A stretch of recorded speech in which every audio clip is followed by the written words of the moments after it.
If I can call the meeting to order then, and ask council to please move approval of the agenda. Could I have a mover and a seconder?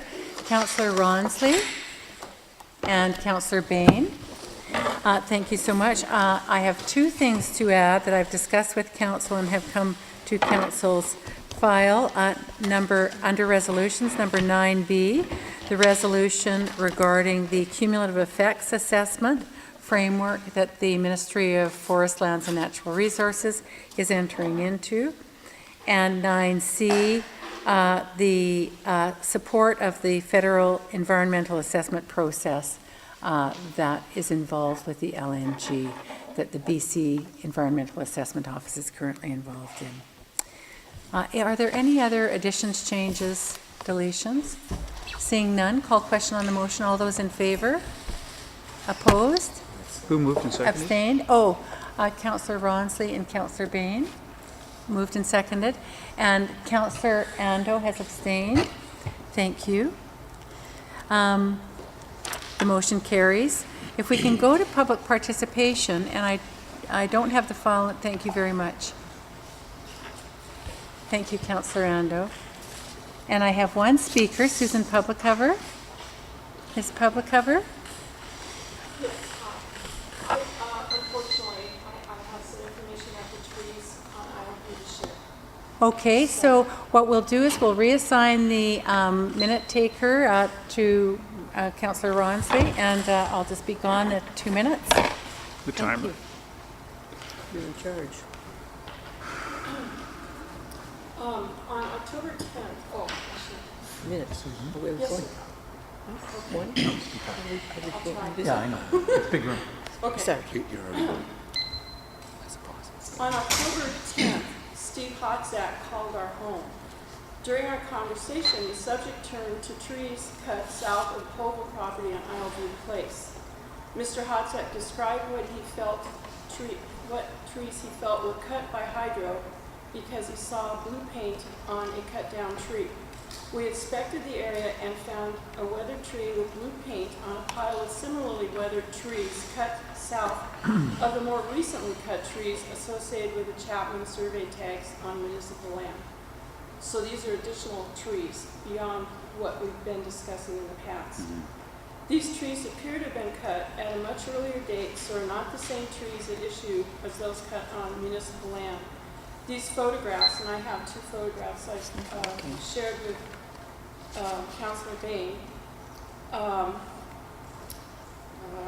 show the weathered cut trees in the background, including the one with blue paint, and some of the more recently cut trees in the foreground. This information is consistent with Mr. McGrath's report dated September 30th, 2014, in which BC Hydro states, "We have only removed 2 significant trees in the general area over the past 5 years. It is possible that we had removed other vegetation that fall within our /spec during the 2 maintenance contracts in 2009 and 2012. So we trust that this information will assist you in the ongoing investigation of the trees.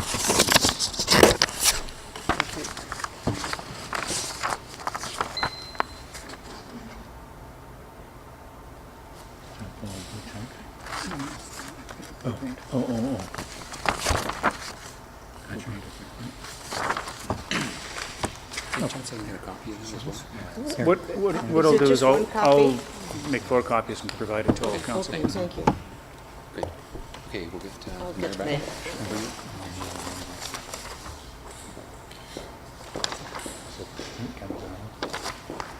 Okay, thanks.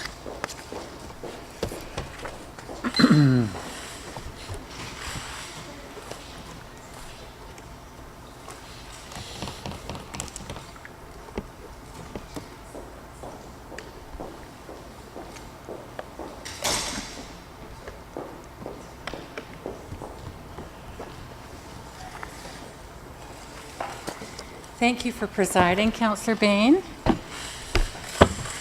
Now to continue, there being no delegations, could I have council please move adoption of the minutes of September 16th of the regular council meeting? Could I have council please move and second? Councillor McLaughlin and Councillor Ronsley. Any changes, additions, deletions?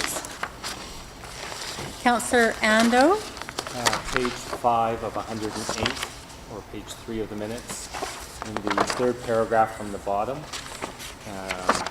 the second sentence where firstly, the trees on the south, which seem to be old cuts, and second, the trees to the east, which seem to have been within 2.3 inches.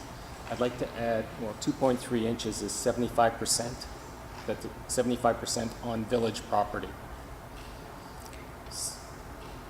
I'm Because sorry. of the total length of the tree, this 2.3 inches represents 75% on village property and 25% on private property. Councillor Andrew, could you just clarify, was that part of your reporting at the time? I'm just clarifying, this is, this was in the report, the 2.3. But if you do a calculation on what percentage of the trees was on village property and what percent is on private property, 25% of that tree is on private property and 75% is on public property or the municipal property. Councillor Bain, I'm not sure whether I should be here, but I'm going to say this just as the presiding person.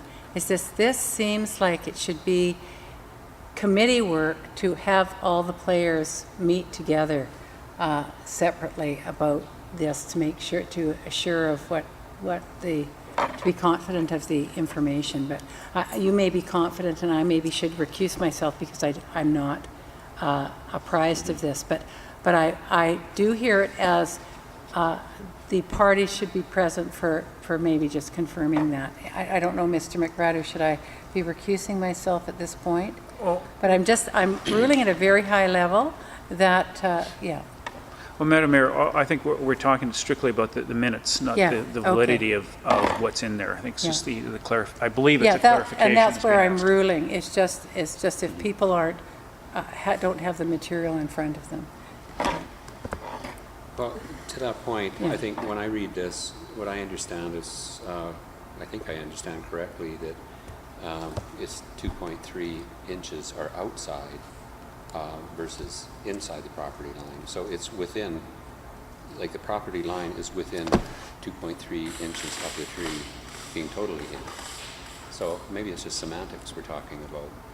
Well, my understanding of the report was that 25% of that tree was on private property and 75% of that tree was on public property. So maybe we can get clarification on that. What percent of the tree was on private and what percent of the tree was on public? If I can just clarify that, and this is where you might want to go to a separate table, is that separate from here, is that if it's 75% and a 6-inch tree or less can be cut without a permit, then it's a moot point. So we just need to be apprised of our own tree bylaw. So I haven't been currently apprised of our tree bylaw, so I'm just going by memory of 20 centimeters. So that's all I'm wanting to say, is that it may be a moot point. And I'm not trying to be in any way argumentative, but I'm hearing this sort of for the first time and wanting to make sure that if this is committee work, that it go to committee to find out if this is a moot point or not, because of the tree bylaw and what the tree bylaw states. Madam Mayor, yeah. perhaps one way to deal with this is the council debated whether the 2.3 inches as referred to in the report. Then whoever reads the report will be able to read the report, and the report stands on its own. Would that be settling for, okay, if that's, So then maybe my comments could be recorded as business arising rather than a change in the minutes itself, if you're not willing to change the minutes. we don't have that We don't have as, that in there. as business arising. But I just want to, well, Councillor I'll Ando, wait- I'm I'll not wait for- trying to be argumentative. What I'm trying to say is that if there is this would be true of any conversation that I'm seeing this datum, and knowing the tree bylaw and seeing that this is this is the scope of tree that you wouldn't have go to the tree committee. So I'm not being argumentative. I don't know I've kept strictly out of this, so it may be something that does need to go to a committee discussion to actually look at this. Yeah. Madam Mayor, if I may, Yeah. the question is the 2.3 inches. Yeah. If it's referenced in the report, then council debate whether the 2.3 inches, as referenced in the interim CAO's Yeah. report dated, could be proven. That deals with, I believe, the comment. If the debate is going to be regarding the tree issue on Isle Place, that's a different matter. And I believe council has ruled on that. Okay. But I mean, I'm fine at being stated either way, but if the way that you're stating it, it means that it doesn't come under the tree bylaw. That's all I'm trying to identify with the councillor, but as the presiding person with the way you're wanting to state it. So it can be stated that way, but that's what I just, I'm fine with the changes that you're making, but I'm just trying to help you. Did we put that to a vote, or is that not appropriate? Well, I don't think it matters. It just means that if then you read the bylaw, you'd see that actually it didn't come under the bylaw. That's what I'm trying to explain to people, if that makes sense to anybody here. So it becomes a moot point if it's redefined that way.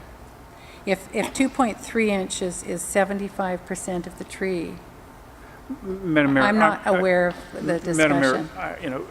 Councillor Handel's got his, I'm not quite sure what he's dealing with, but if he's dealing with the 2.3 inches that council debated, Yeah. and it's referenced in the report, and he doesn't believe that it's adequately referred to, Yes. then it should say council debated whether the 2.3 inches, as referenced in the report, if it is referenced in the report, I can't remember, then, it's very clear that then the report should stand on its own. If it's a debate, then that's a matter for council to decide. Okay, so I'm going to still try and keep high level. Is council accepting of that, or wants to replace the wording? Any, Councillor Bain? Because I haven't been in on the discussion, I'm a little bit Yeah, we're just blindfolded We're here. just discussing the accuracy of the minutes, not the accuracy of the argument at this point. Yes, exactly. And I do believe the way it's written, I take an understanding that I voted for on that meeting, I believe. And Councillor Ando has a different interpretation on how it's worded. So we're kind of talking about, we're getting two different meanings coming from the same piece of the minutes.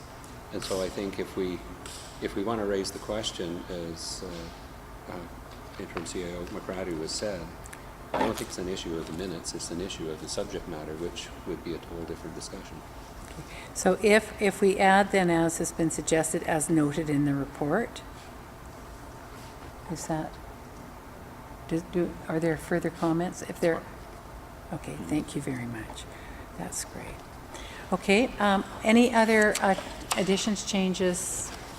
Okay, there being none, call question on the motion. All those in favor? I'm sorry, I have I'm one sorry. On Councillor page- Ando? Thank you. On page 4 of 10, third paragraph down. 4 of 10, Third of sorry, what? where are you? Page 6 4. of 108. 4 of 10, you're right. 6 of here. 108, okay. In the third paragraph down, I think the word information should be changed to investigation and report. That's another semantic thing, huh? Okay, and information changed to investigation report, and I don't see any objection to that. If we can continue, Councillor Ando? Page 11 of 108. Mr. Stone's fourth point, third point, I believe it should say multi-purpose space as opposed to activity space. Okay, thank you. Sorry. Okay. Page 11 of 108, third bullet, the second to last word should say multi-purpose instead of activity. Perfect, thank you. That's fine. Okay, thank you. Call question on the motion. All those in favor? Carried unanimously. If we can go along then to the minutes of October 7th, could I have a councillor move and second the motion? Councillor Ando? Councillor Bain? Thank you. Any changes, additions, deletions to those minutes? Yes, Councillor Bain? Excuse me, page 16 of 108, item B. I have erroneously been identified as the mayor. Sorry, page Well, it's 16? kind of nice. Where, I'm sorry, where are you? Mayor. Item B, The second line second line. of the first paragraph. That Acting would mayor. be acting mayor. Acting mayor. When I was Okay. invited to roast Rafe Mayor, I introduced myself as the other mayor of Lions Bay. So now this is the other mayor. Okay. Anything else? Yes, on 22 of 108, public questions and comments on Mr. Jeffrey Stone. First bullet point,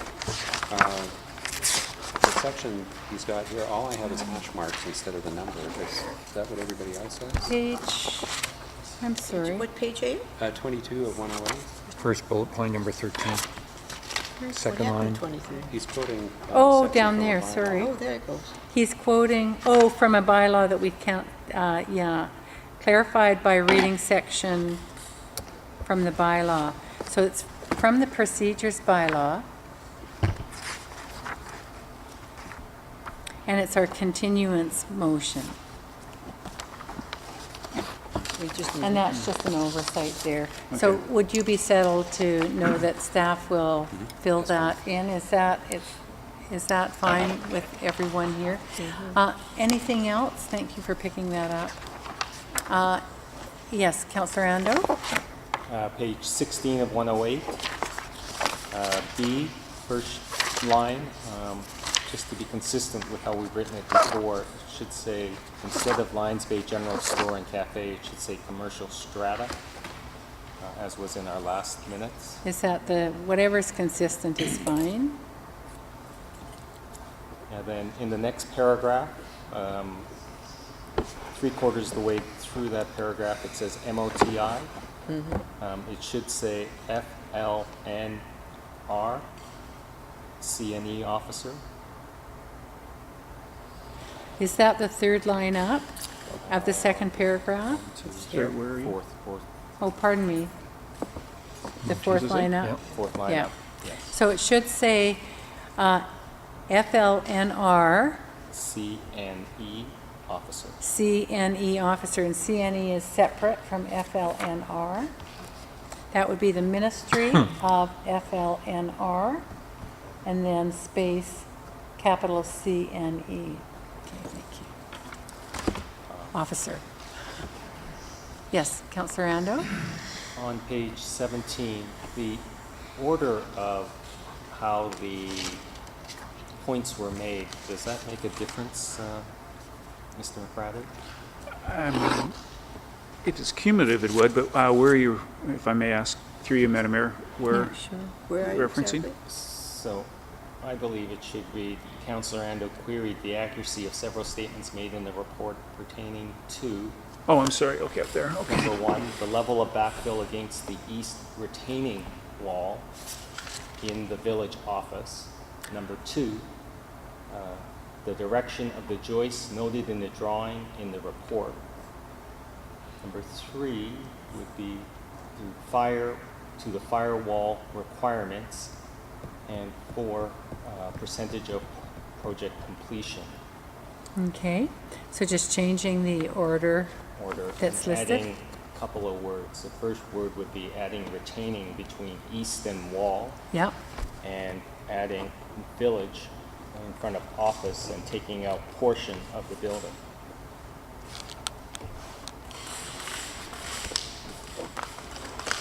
And in the action item, at the end of the action item, it says achieved to date. It should read as of September 15th, 2014. And then September what? Sorry? 14. 2014. Oh, September pardon me. 15th, Oh, pardon me. 2014, excuse me. Sorry. My help isn't much help. There we go. And then further down the page, second to last paragraph, Councillor Ando advised the community school has decided on 2 divisions of a K/grade 1 and grade 2/grade 3 split. just, Say that again, please. Counselor Ando advised Lions Bay Community School has decided on 2 divisions of a K/grade 1, GR1, and grade 2/grade 3 split. Excellent. Anything else? No. Okay. Thank you. Are there any other, okay, I've just got a couple of to-dos that I see from the minutes, and going to page either 18 of 108, or on the left side of the page, it would be 6 of 11.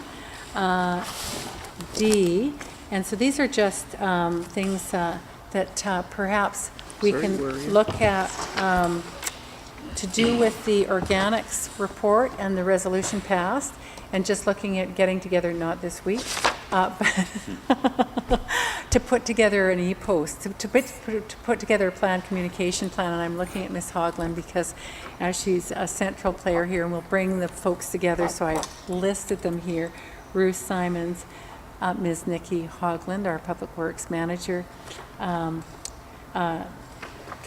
Ronsley. I don't know if Councillor Bain, had you indicated an interest in that? I'm not sure, but Tina Schneider, as she is available, and Tanya Ginger, as she might be available, and myself. But then we'll look at just the communication plan. So thank you very much for all the work on that. It's just outstanding. I'm just thrilled about it, and so will each community member, because it's something we have to do, and we're on it, and in a good way. And then the other thing is just an e-post reminder regarding, I think it's this Saturday, October 25th, with CN's, with the railway closure. Is that happening? For the community. It's November 25th, so we don't need an e-post right now. Thank you.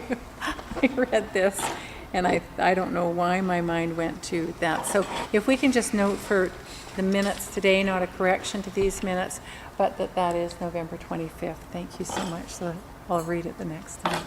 Thank you very much. And that, I think, is all that I have. So if I could, with the community.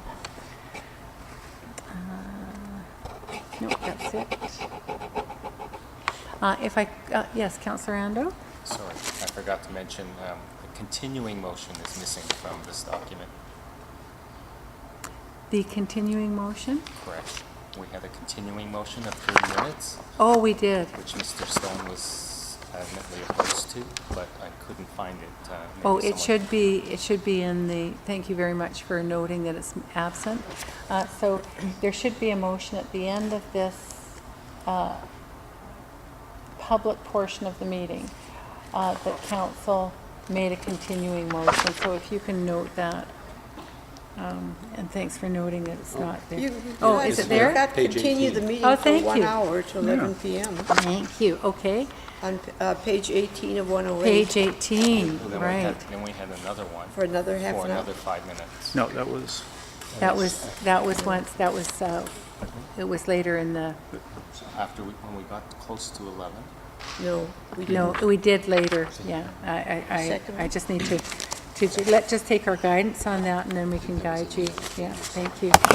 So what's noted in the public meeting?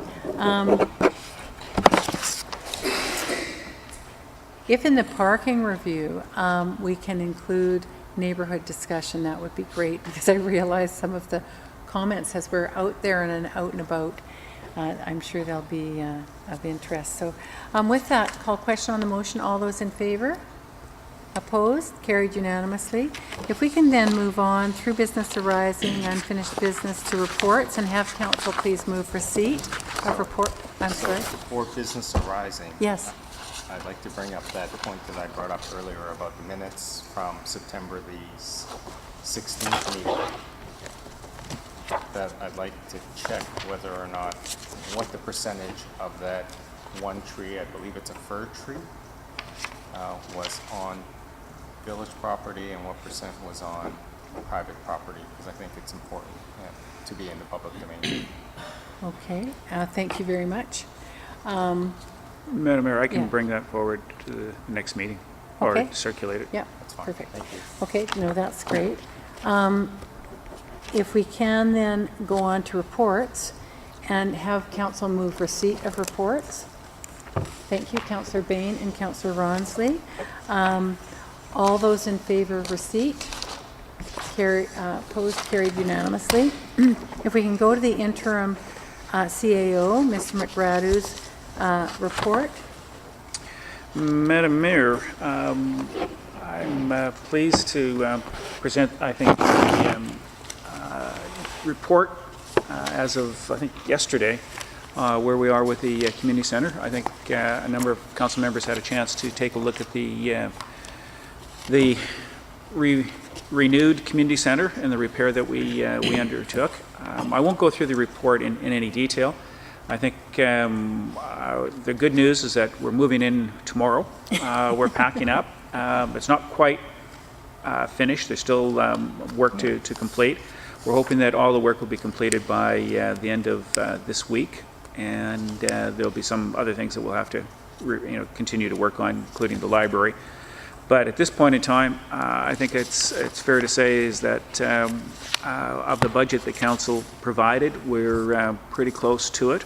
I think in this day and age, in a renovation, that's a pretty good target to hit. And I think more than anything else, I think the credit goes to, I think, 4 people. One is obviously the gentleman that we brought on at the very beginning, Mr. Jerry Longson, who's a project manager, and his experience. He helped prepare the tender documents. He's held the feet to the fire. He's been on top of this project from day one when council approved this project.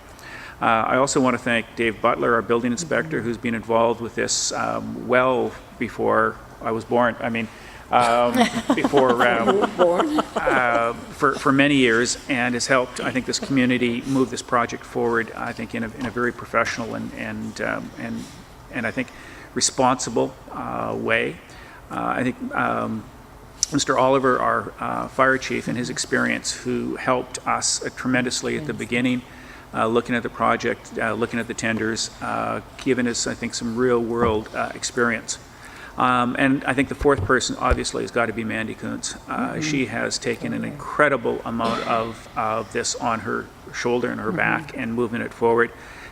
She has done an outstanding job in leading this project. It's been a difficult number of months for staff to in there, and I think it's been inconvenient to the public to go up and down those stairs, and to that we apologize. But I hope that when people see that new renewed community center, that they'll feel comfortable for the amount of money that this village is paying out of its taxes. Obviously, we want to thank the provincial government and the federal government for working with us. As recently as today, I know that we've had discussions, and the mayor's had discussions with the province. We've had the federal representatives come out and tour the project, and they've expressed their pleasure and with the project and how it's going. The only thing is that I think, like any project, it started off with, I think, an expectation that couldn't be achieved, and I think in expectation of a very short timeline. I think once reality set in, and we knew exactly what the dollars were, and I credit Mr. Longson for bringing that reality to us. I think we've moved this forward. There's been a lot of discussion before we started this project, but as council asked staff to do, is to prepare a project within the budget. We are pretty close to that target. Obviously, within the last few days of this, things are popping up that we continue to have to address. I've asked Mr. Longson to come, and I've asked him to give a general overview of where the project, from when he came in and to where we are today, and how we're going to wrap it up. This is not a wrap-up report. This is a report to date as of the 20th of October. So I'd like to, if through. Yes, could I clarify something before you begin? Jerry, please come up. And I'll begin by thanking you on behalf of council as well. But just the clarification with the library, it's the shelving. We want to honor the library folks by having the shelving turn into white shelving. So it's not the space, it's the shelving. Right. So I just wanted to clarify that, because I knew people would be listening for that element the whole time they're listening to you. So I want to thank you, Jerry, and before I introduce you, I'm going to iterate what Grant has said about, to thank Dave Butler as well, and Mandy Kuntz as well, and the federal government and the provincial government, who I spoke to today, who are very, very happy with the project.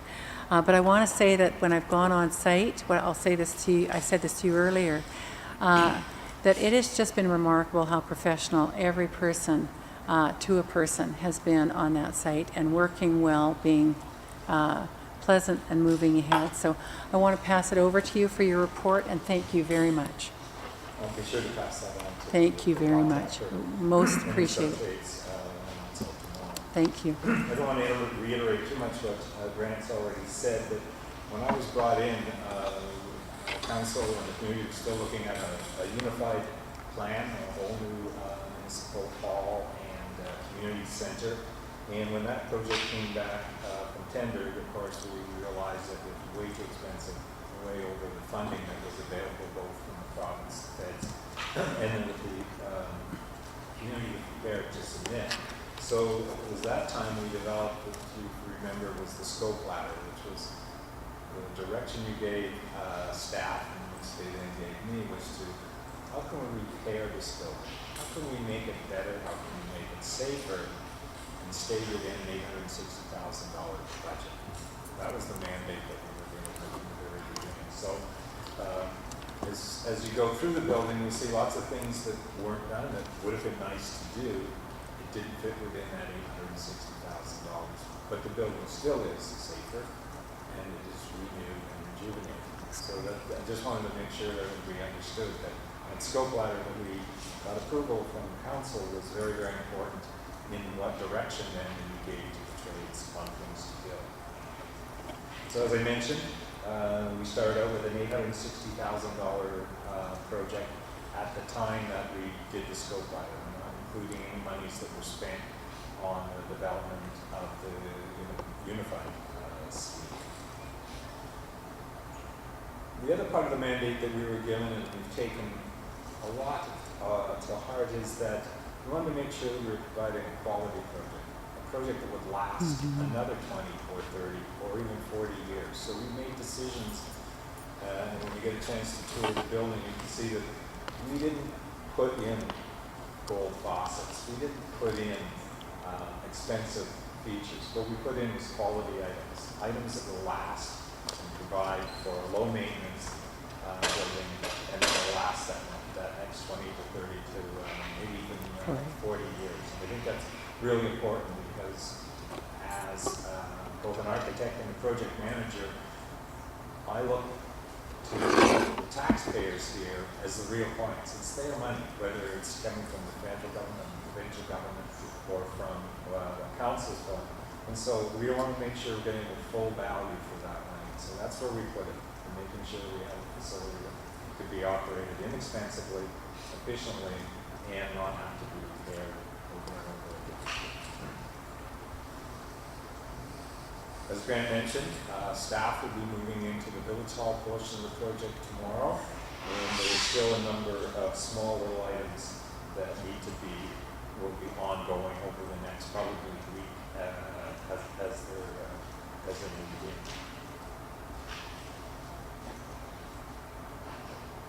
As I mentioned earlier, the budget was established at $860,000, and for that we got two projects. One was the re-roofing of the whole project and the seismic upgrading. We did that well in advance for a number of reasons. One is we knew that the most important thing was to make sure that the building wasn't getting damaged any further from water. And we've known that there was blue tarps on that building for a number of years. So that was the first thing we did. As part of that re-roofing, we also looked at seismically restraining the building, making it more safe seismically that we could do from the top of the building. So the engineers did their inspections, did their reports, and carried out a number of seismic upgrading tasks. Council hired DMC for that particular part of the contract. It was a $159,000 contract. And we had $19,500 worth of change orders to that fixed contract.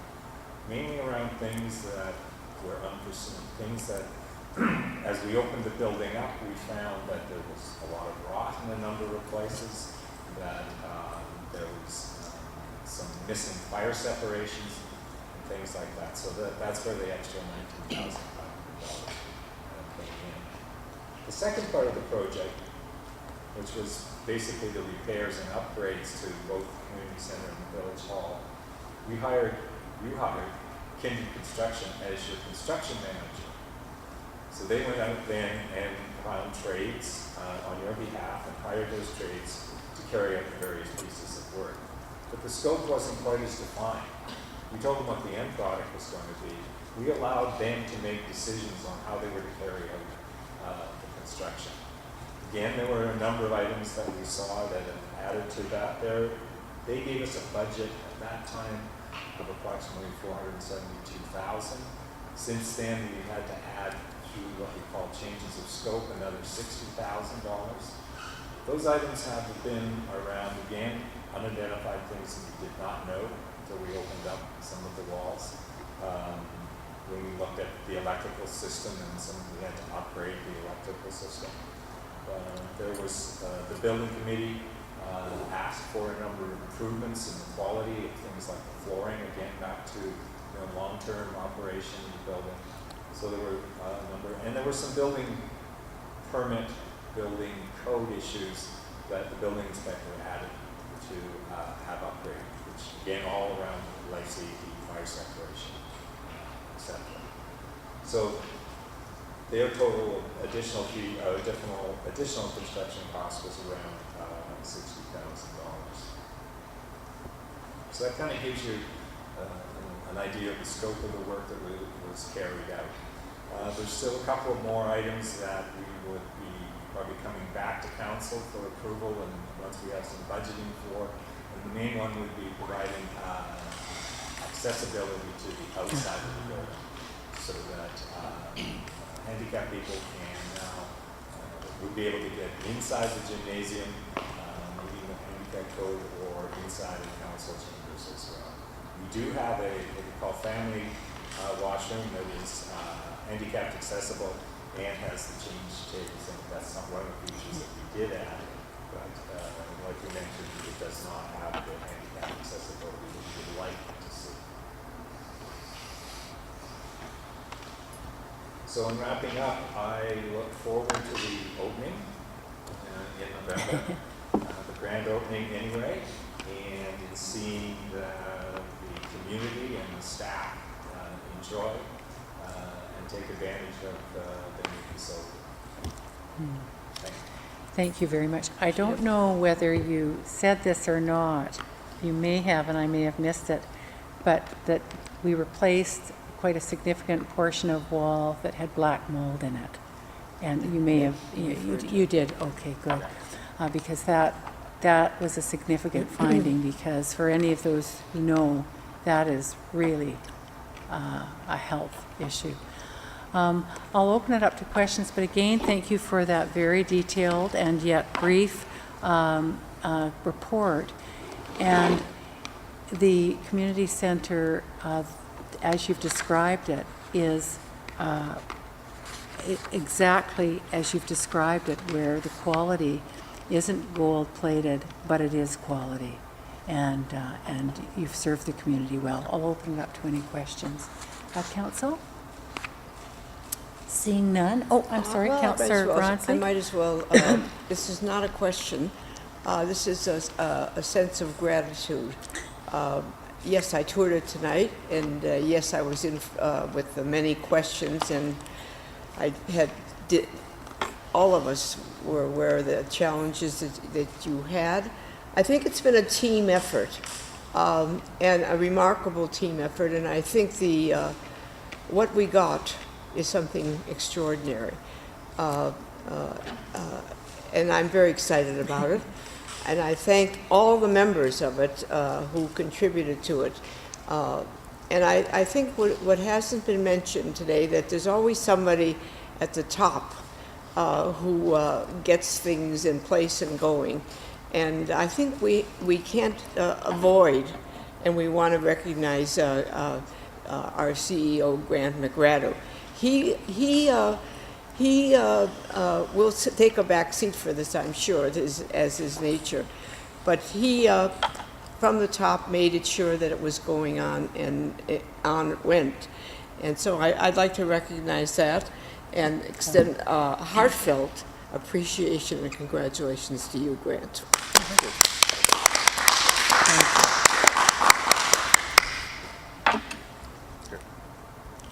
Okay. Record that, please, in the minutes. Thank you. Councillor Ando? I have a number of questions, and I don't know whether I should ask all of them. But, so, Okay, I'll just, if I can, before you begin, and then I invite you to begin with zest and, but I'm going to ask that so I briefed each of the council members that our procedures bylaw allows for 5 minutes speaking for each person, and just once, although we usually allow twice. So I'm just going to say that right out and ask Councillor Bain to do a timing so that, again, if it gets into committee work, we'll make sure that it gets into committee work. So go for it, Councillor Ando.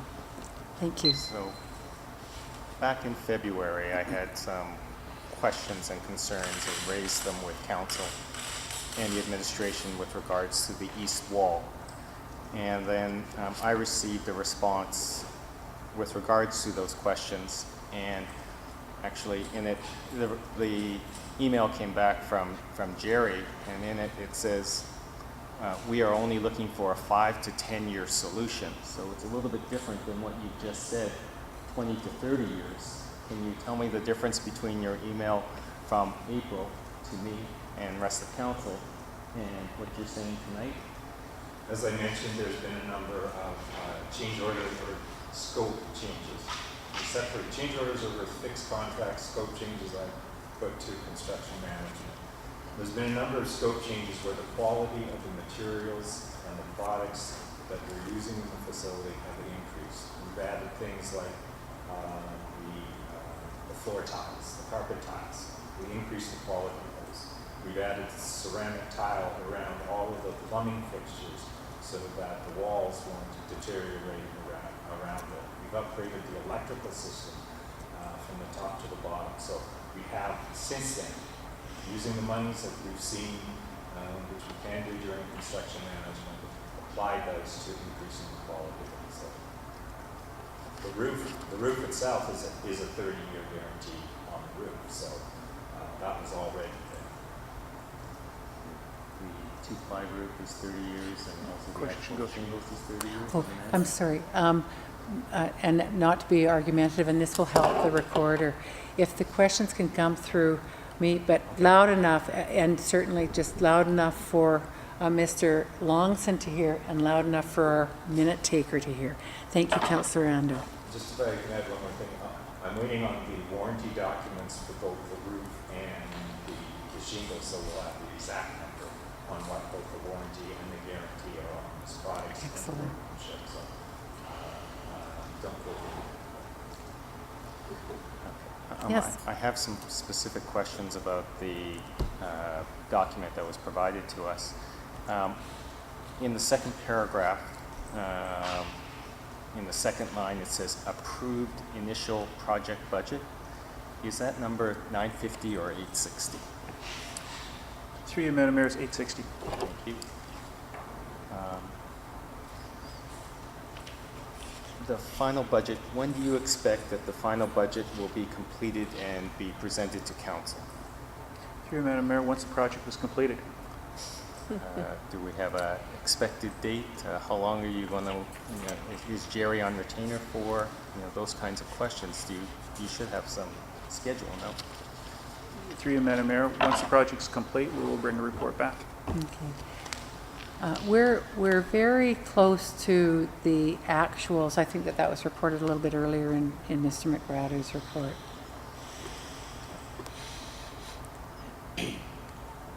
Yeah, I'm sorry, Councillor Ando. In the third to last paragraph, in the last line, it says, and a functioning village hall to address the intolerable working conditions. So how did we get to this kind of condition, and why wasn't it identified in previous councils and in previous 5-year plans?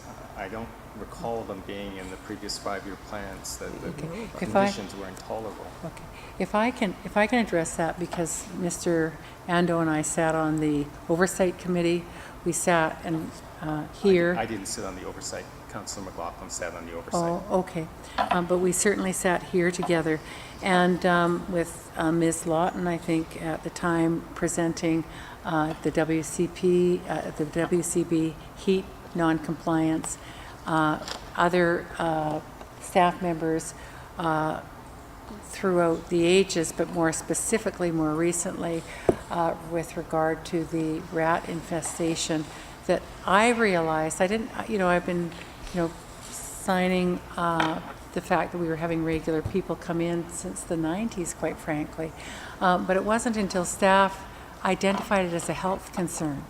So that was regularly in the ceilings, by the way, just for your information. Through you, Madam Mayor, I think This was something very serious, and I just want to say, and please, I'll identify your hand, but I want to say to Councillor Ando, I don't think it's possible that it could have been mentioned so many times without your notice. It was mentioned a tremendous number of times, and the asbestos issue as well, and that we had a very serious concern identified by our community of workers, not just in the office, but in the work yard as well. I don't need to say that. Oh, okay, thank you. So I just want to remind Council that it's been discussed a number of times here. Yes, Councillor Ando? So on the second page of the report, fourth paragraph from the bottom, it says, the completed project complies and meets with the project scope of April 1st, 2014 amended agreement with Western Economic Diversification Canada, and ought to meet the intent of the project description submitted to the Ministry of Community, Sport and Cultural Development. Can you please define what ought to means? Through you, Madam Mayor, the Ministry of Community, Sport and Cultural Development still needs to sign off on this project. We've been in regular discussions with them, and they will. And as of today, This I afternoon. believe the mayor can speak to that as well. Sure. But until they actually sign off, until they have to review it, we believe that it will. And we needed to use that kind of language with the federal department, as you know, until they came on site. So I spoke with the director, as we have previously, but I spoke to him again today, provincially, because this question come up, and I was roaring through my minutes, and I thought, I'm going to pick up a phone and phone. And he said, no, this is what you can say, quotably quote, we're in good shape, we're happy with the project, but we do need to come on site. That's what they do need to do. And I said, that's fantastic, and that's sort of the next step. So, yes, next question, Mr. Ando, Councillor Ando, pardon me. I'm used to saying Mr. McGradu. Councillor Ando. On page 3,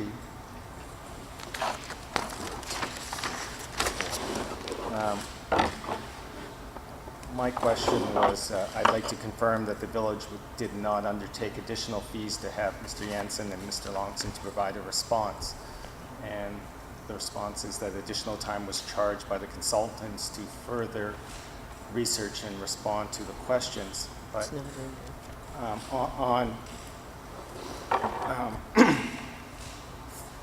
that came by email, or my email went to council, and council replied back on the 16th. Councillor Bain wrote, I would not be willing to spend the money for the investigation into the questions posed. On September 18th at 11:42, Councillor McLaughlin wrote, from my perspective, I am not in favor of spending any more explaining on what substantially has been asked and answered. On September 18th, Councillor Ronsley wrote, I am opposed to spending more money for the investigation. And on September 19th, I wrote, I am opposed to spending this money. And so you went ahead and spent additional money on consultants. And I don't understand when majority of council had asked you, told you not to. Can you explain that? Yes, because I have some respect for you, Councillor Ando, and you had some questions. And I believe that you should be shown the respect to try to answer those questions. I didn't want to, get any of those questions answered. It's going to cost some money. People don't work for free. So out of respect to try to answer your questions, I asked the two consultants to respond. So from my point of view, I've asked, from August the 8th, I expressed my concern for the about the structural engineer of the community center repair and replace project, and requested that the village get a second opinion on seismic upgrading, and particularly the east wall. On August the 13th, I asked whether or not the village has a complete set of drawings for the community center repair and replace project, and requested a copy of the drawings. I also asked if soil anchors would be used in the village office. And on August 14th, I was disappointed to receive an email saying, until the project is complete, engineering drawings are the property of the engineer, and the village does not have the authority to release third-party documents until the project has reached completion. This is an industry standard per our project manager, our building inspector, and the engineer. Furthermore, it is not in the public interest to release drawings of an incomplete project, as structural drawings may be subject to change as the project progresses. I, as a member of council, and I believe as the owner of the building, that I should have had an opportunity to see those drawings. Majority of the questions that I asked could have been answered by me looking at those drawings. By not providing me the opportunity to see those drawings, I think that the village incurred additional costs that we really didn't need to incur. I've been trying to ensure the safety, public safety of mainly the staff, because it's the village office that I'm worried about, but also general public safety for any of the residents that go to the village office. And, I just feel it's terrible that I wasn't been able to given that opportunity to do my job, what I believe, to look out for the best interest of the residents in the village, and to provide my expertise and maybe others' expertise to ensure that the project proceeds at a cost-effective way and the best appropriate way. Madam Mayor, Okay. if I may respond to that, I'll take that, I think, in the manner in which you presented it. I hope that you didn't mean that any staff member or any professional is not taking the safety of staff or the public seriously. And if you are, I would take great offense, and I'm sure you don't mean that. We do have a building inspector, we do have structural engineers, and we do have a professional project manager, as well as other project managers on this project. They have signed and sealed the drawings. They have ensured that their professional integrity is followed. For you to say that you were going to ensure that that's going to happen, that's laudable, but we have professionals that do that as well. So I think, as council made it very clear, this is a project that they have given to staff to move forward. We have employed the appropriate professionals, and we have provided a product that council approved in the scope ladder within budget. Councillor Ando? Thank you very much, Mr. McGrado. Is the time? Time's gone. Time's up. If we can just give you maybe 2 less minutes to wrap up, and then the rest just needs to be taken into committee. Thank you. So does the village have a basic set of drawings with general notes, plans, and sections? Yes. Was the basic set of drawings signed and sealed before the building permit was issued?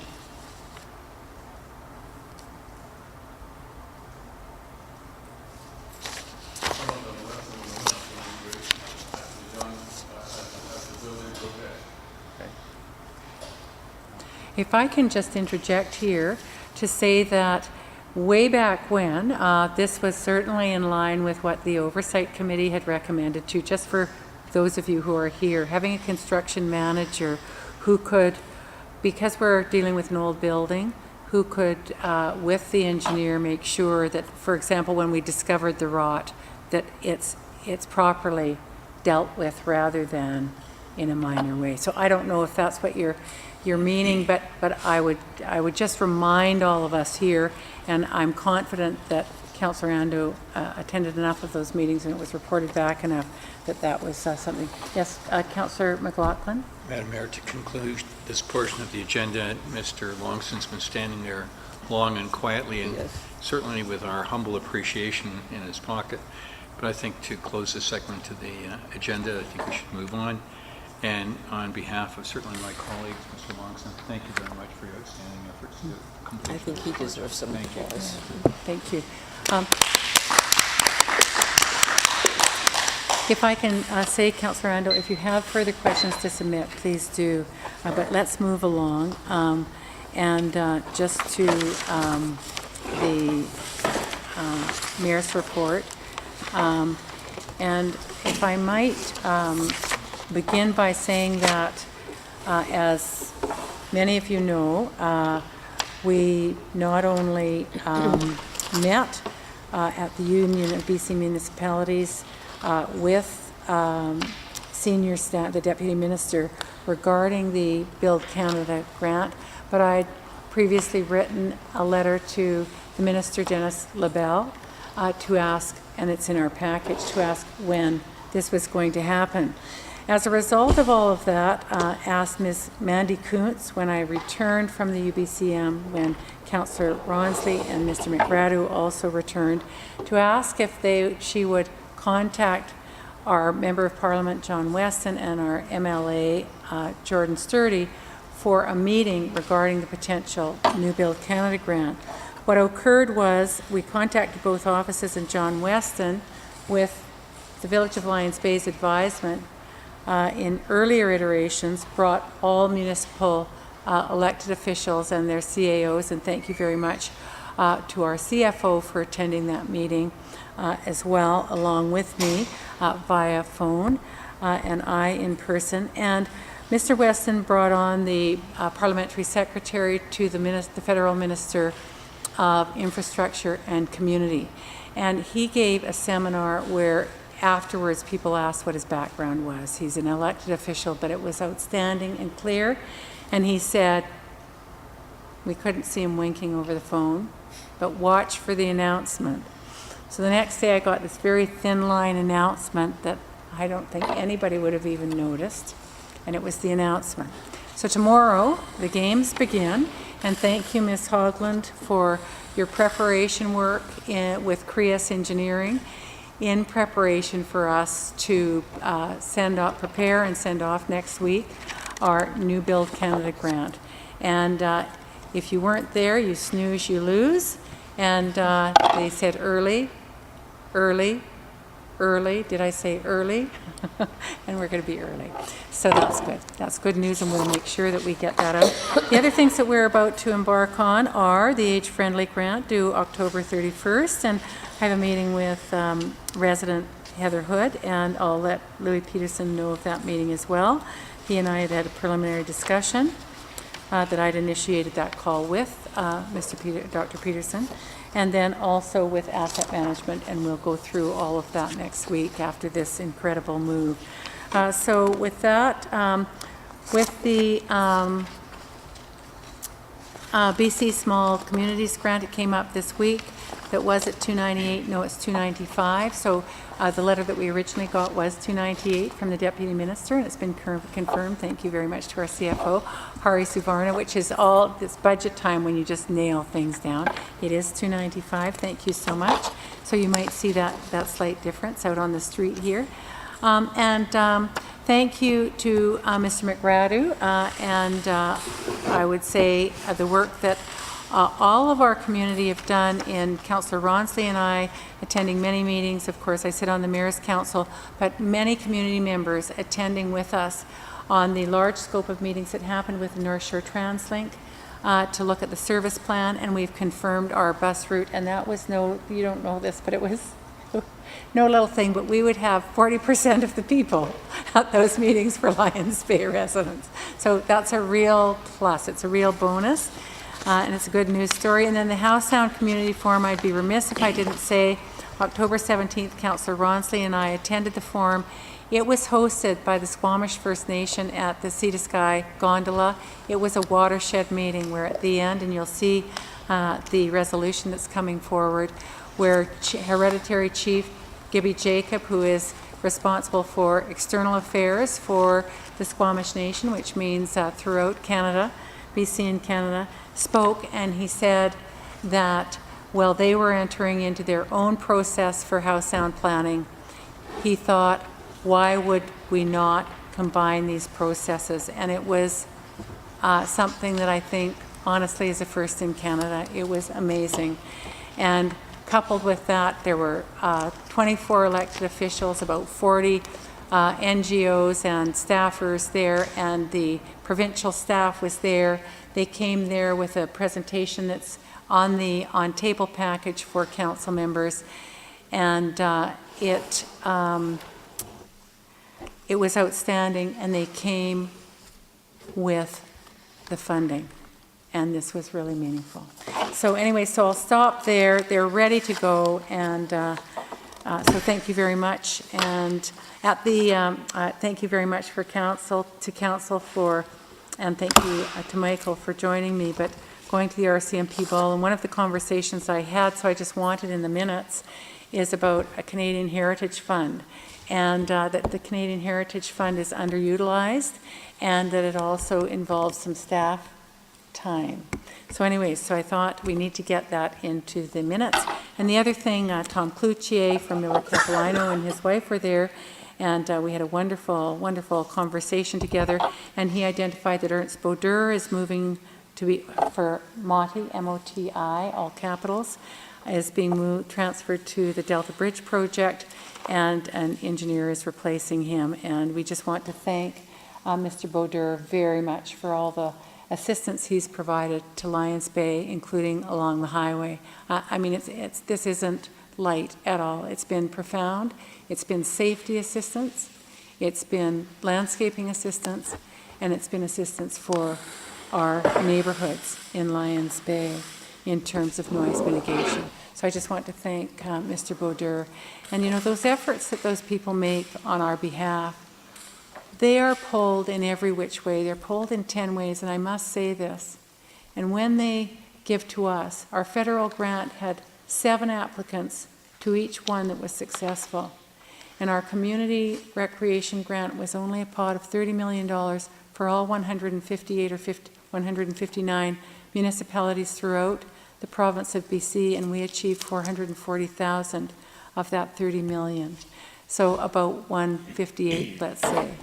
Even though there's 158 or 159, we must be humble and we must be thankful, because they really are pulled in many directions. And so I thank them very much. So I'll stop there and move along to the next report that's in front of you, and then go in alphabetical order after that. Councillor Ronsley. My report is mostly complete, except for the meetings that happened since the report was written a few days ago. I'd like to say that in addition to some of the many things that have been going on behind the scenes, the library, there's been a great help and great impact and great community of volunteers who have had their answers and their views extended. We're very well supported by that group, and it does take a day-by-day working with them and helping to realize what they know best for the community, and it's a wonderful cooperative spirit. So there's a whole group of them, and it's expanding as far as the number of volunteers are concerned. And the library will be open in January 2015. The date is pushed to that because traditionally nothing much goes on over the Christmas holiday, and they will have their books in order, so to speak, by then. It's an improved space. It's not an added or an extended space, but it's a better space, and more utilitarian, and to be shared by the Historic Society and other other events happening in the community. I'd like to also mention the Bear Smart group, very active and very important to this community. There are things being worked through and for the future in that regard at Table Matters, which the mayor and I both attended. As a matter of fact, the mayor walked in late. I have to report you. And I walked in early. I walked out early. The mayor was still there because I was going to another meeting. I was going to, here in the village, it was the infrastructure meeting.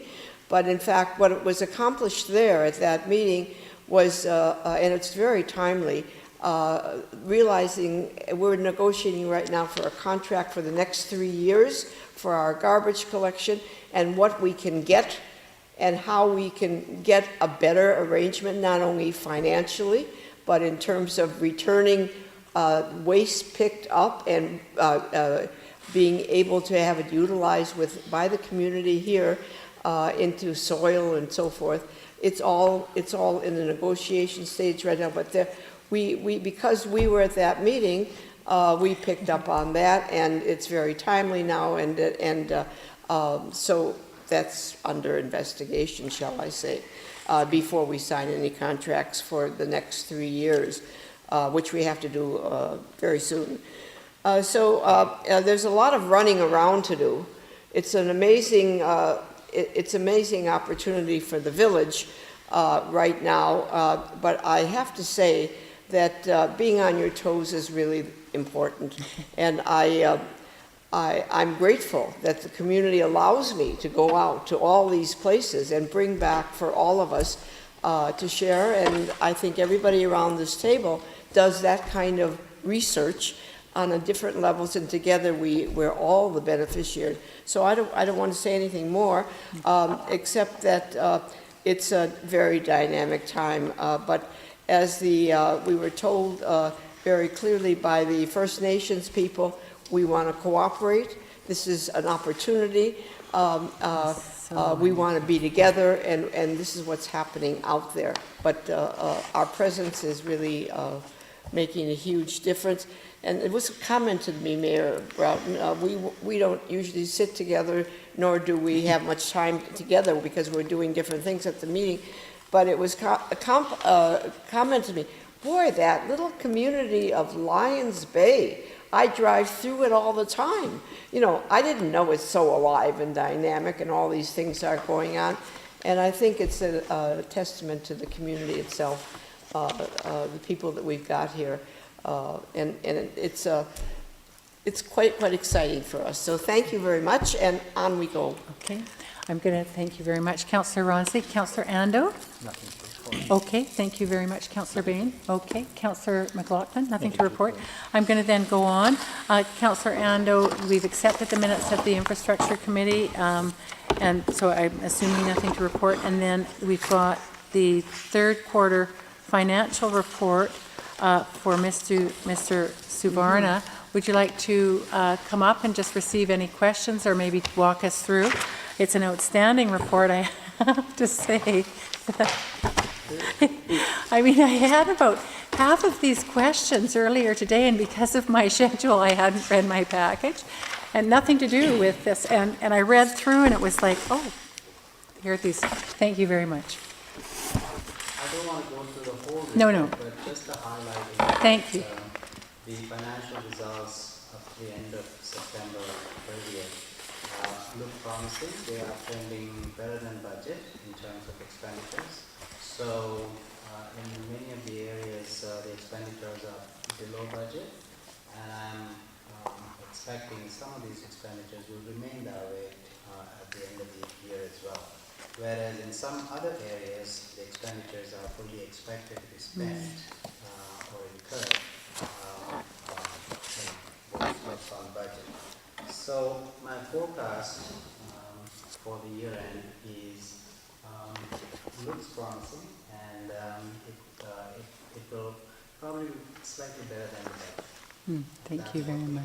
I want to see that. On the capital expenditure, I'm talking about the operating expenditures. We have been active in a lot of projects, and I think after this report, there's a report coming to the public works manager, which sort of talks about some of the water infrastructure related projects. So we think actually most of the projects will be done, but there may be some projects that may not be completed in 2015. So what we will do is we will carry forward those funds over to 2015 budget. And as far as the balance sheet is concerned, we are in pretty good shape at the end of September 30th. Of course, there is still a lot of cash that's going to go out of the house because of the capital expenditures that are going to come in.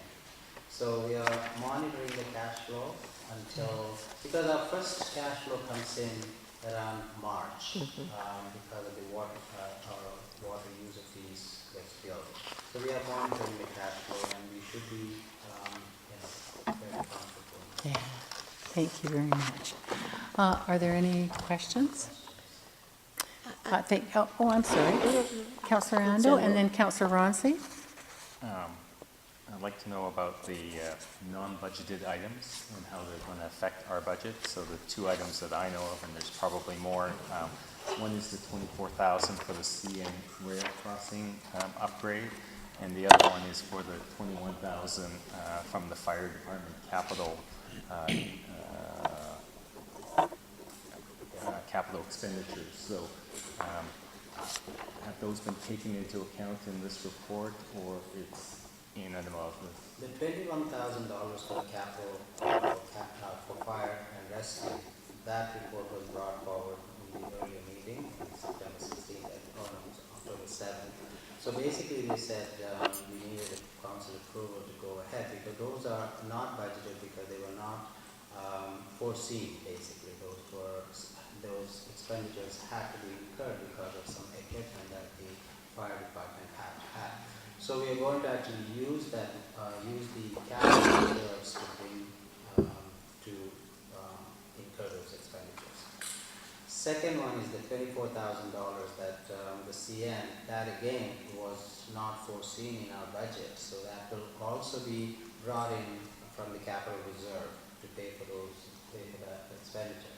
Having said that, we had actually made some allowance for the CN maintenance cost at the last year end, but which may not actually materialize. So we may actually have extra funds remaining in there as well. So,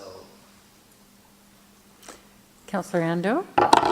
Just to clarify. Yeah, please clarify. So just to clarify, wasn't the fire department capital expenditures, wasn't that the result of not receiving the Whistler grant? no. There was, when we actually did the 2014 budget, the Whistler grant was actually taken into account as a possible funding. But that was for a certain type of equipment for the fire department. And in case that grant funding did not come through, then the fire chief basically agreed that those expenditures will not be incurred. So these are two separate issues. But the expenditures, the $21,000 that fire chief had to incur, it's got nothing to do with the Yes, Councillor Ando, and this is a continuing question, and then I'll go to Councillor Ronsley. Thank you for that clarification.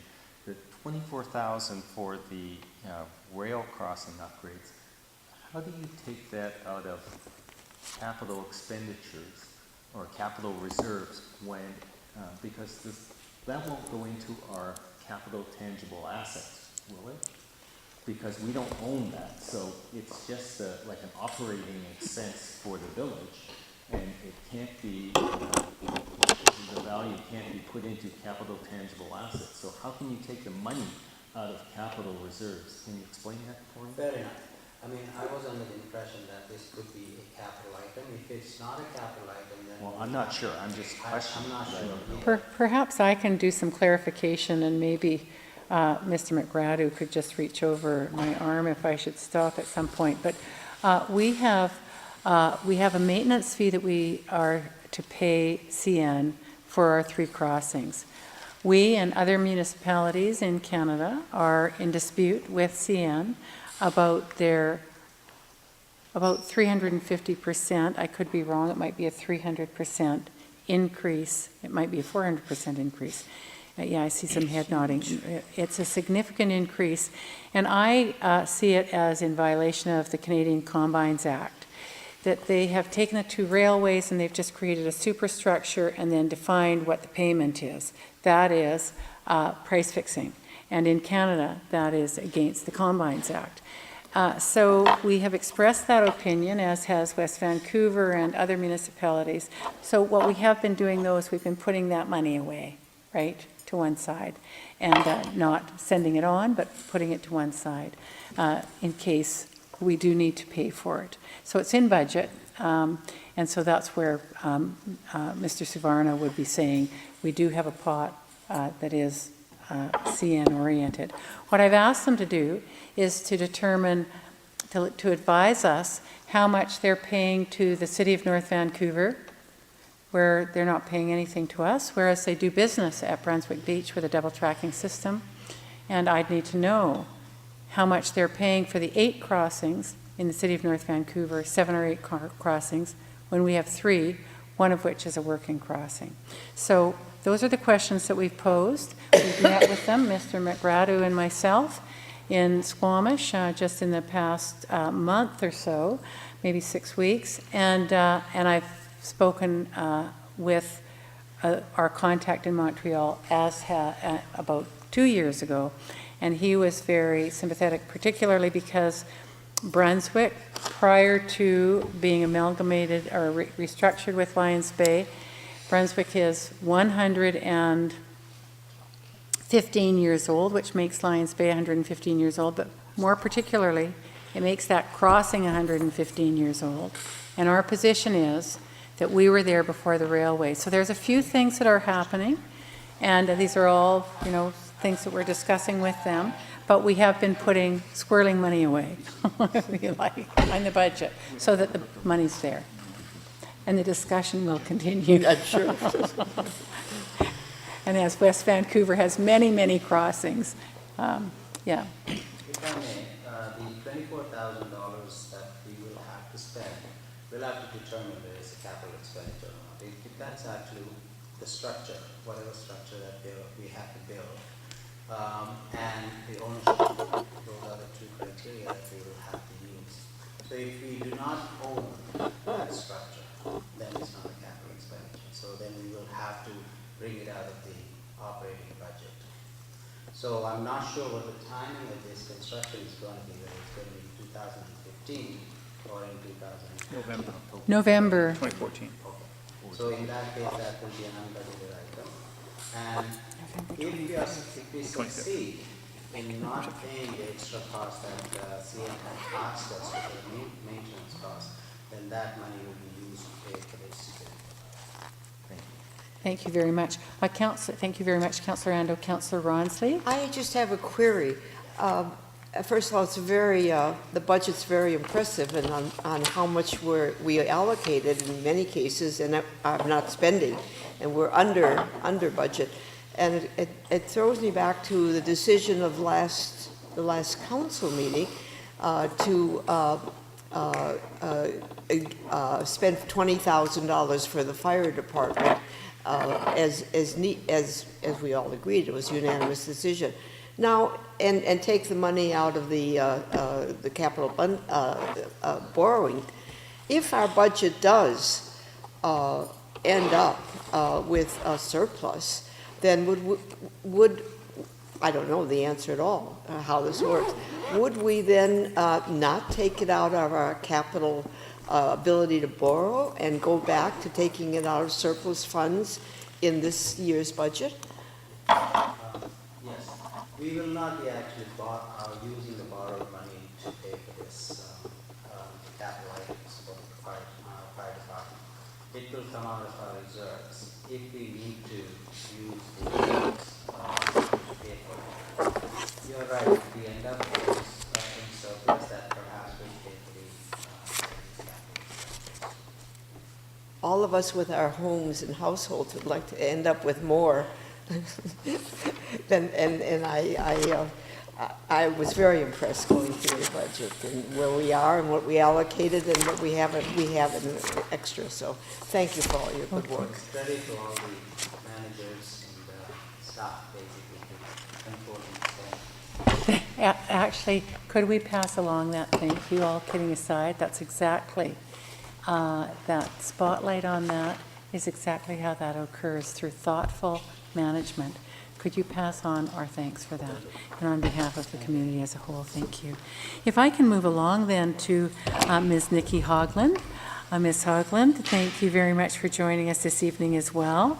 And Mr. Suvarna, if you wish to, you may stay, and if I think that you can, okay, wonderful. Ms. Hogland, welcome. Great report, and if you'd like to, if there's anything that you want to highlight in the report, you may, and then I'll open it up to any questions, so the floor is yours. There are a few things that we should make mention of.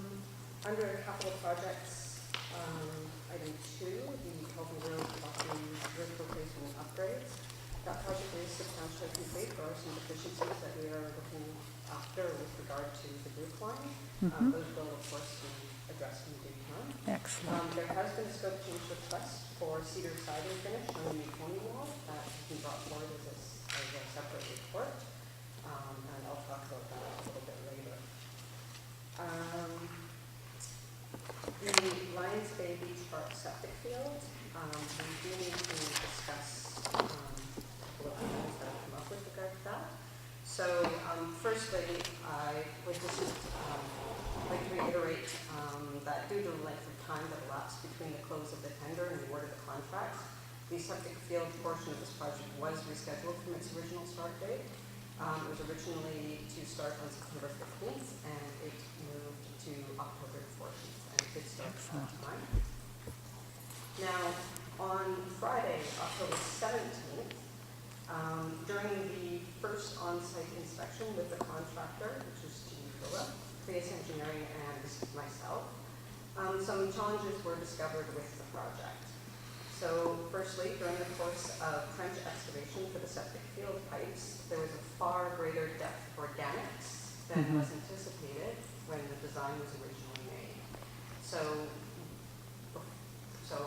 bear with me, because this actually occurred prior to me coming onto the project, but when the design was first done by Prius, they came onto site and they did some surveying, and they also bored some test pits to see what the ground was like. Yeah. So what happened was where the field was excavated for the first trench to go in, which is closest to the washroom block, when they dug down, they found a far greater depth of organics than the test pits would have otherwise indicated. They also discovered that the cobble, which is just rocks underneath in that area, were not indicative of the cobble that was noted in the test pits either. Now, I do not know where their original test pits were. I would assume that they were mapped out and done according to the general rule of things.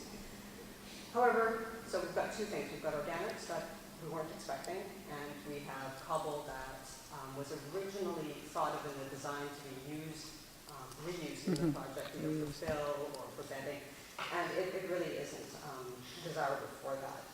So because they had to, because of this organics, they had to dig deeper than they had originally planned, and as a result of that, a 2-foot retaining wall will be required to ensure that the grades required for the septic field itself are met. And if anybody has been down to the site, you'll also notice that a large tree stump had to be removed, and mainly because it was too close to where we were going to be putting the pipes. So upon receipt of all this information, Prius went back and came forward with an alternate design. The design was worrisome from staff's perspective and from the contractor's perspective for a number of reasons. Nothing to do with Creus, but they did add, the original design was a standard septic field design. There wasn't a lot of risk really involved in the actual way it worked. The new design was a bit more complex. It was trying to fit into the hole as opposed to being really fit for purpose, which I think is a concern. We don't want to add complexity where we don't need to. And so, having gone back and forth a number of times, it really did appear that the best course of action would be to put a change order through and to build this retaining wall. So, in consultation with interim CAO Grant Friday, we agreed that timeliness is really of the essence. We have a hole in the ground, we need to fix this, and we have told Creus to issue a change order to put the retaining wall in and to get the work back on track. So the approved budget for this project, as you're aware, is $50,000. The tender award for the original scope was $36,191. And it should be noticed, and the revised, I'm sorry, I'm just messing all of this up at the moment. Because I didn't, So, let me back up, my apologies. A quotation was solicited for this increase in scope of work, and it's a further $6,850 to put the retaining wall in and get everything done properly. So the revised award would therefore be $43,041, which is still within budget, but it is increased scope. It should also be noted that when the tender went out, as with most construction tenders, it did allow for a schedule of rates to be associated with it in the event that you needed a bit more fill than we would have thought. So I just want to reiterate that if we need more sand or more construction products that are already listed in that tender, we do have a scope of rates that was established during the same process. Okay, Councillor McLaughlin? Thank you very much. Thank you. Better make a small problem big. So the retaining wall, what are we're talking 2 feet high, running how far? Approximately 49 feet. How? Sorry, 42 feet, approximately 42 feet. 3 feet by approximately 42 feet. 3 feet, but whereabouts is it located? So on a downslope away from the building? Correct. Yeah. And it will tie into the north. Yeah, so this end of the- averts the slope and kind of does Correct. plateaus So it and then plateaus it. Yes, so what it actually does is it will be a flatter surface Okay. at the beginning, at the top, as opposed to where it really came down quite steeply. That will be a flatter surface. There will be a path or trail that runs along the north side by the stairs so that people with mobility issues can still go down the hill. And we also are able to move our equipment from the top to the bottom. Good. And thank you very much. And just to continue on the Lamborghini of septic systems, with the work completed, and we understand why the previous one passed away, the life expectancy of this is, what would you estimate? Through your worship, I do not have an accurate answer to that, but I will get it to you. I don't want to surmise something that would be the wrong answer. I would assume that it would cost for the water. My thinking 30 or is that 40 too. years.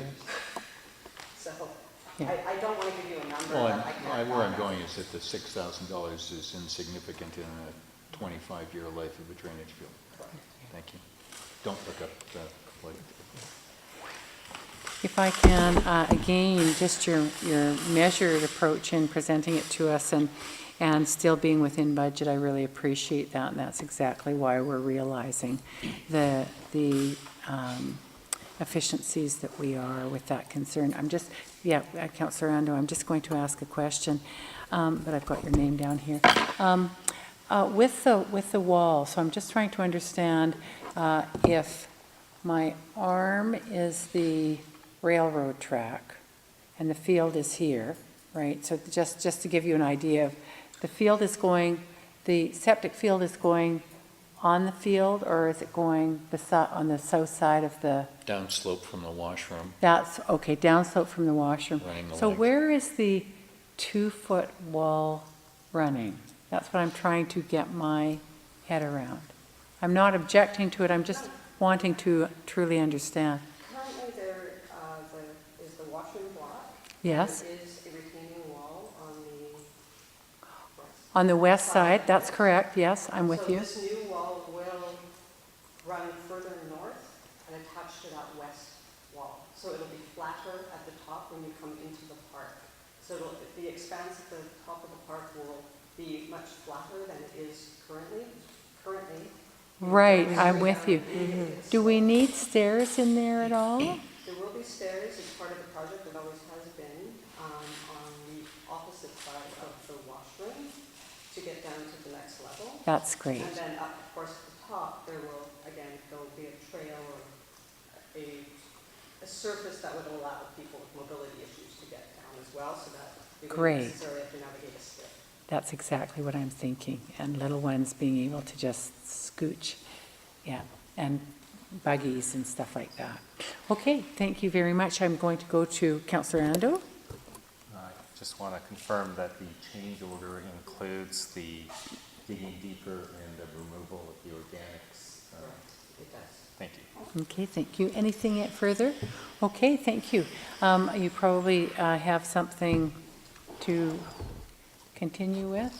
Yes, so with regard to items 5, 6, 7, 8, those were all bundled together with each other for the latest round of infrastructure Canada grant funding. And as Thank the you. Mayor has mentioned, we finally have received confirmation that will exist.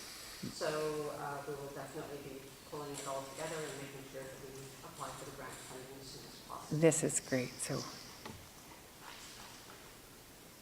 And I don't know if anybody had any further questions or wanted me to go. Councillor Bain?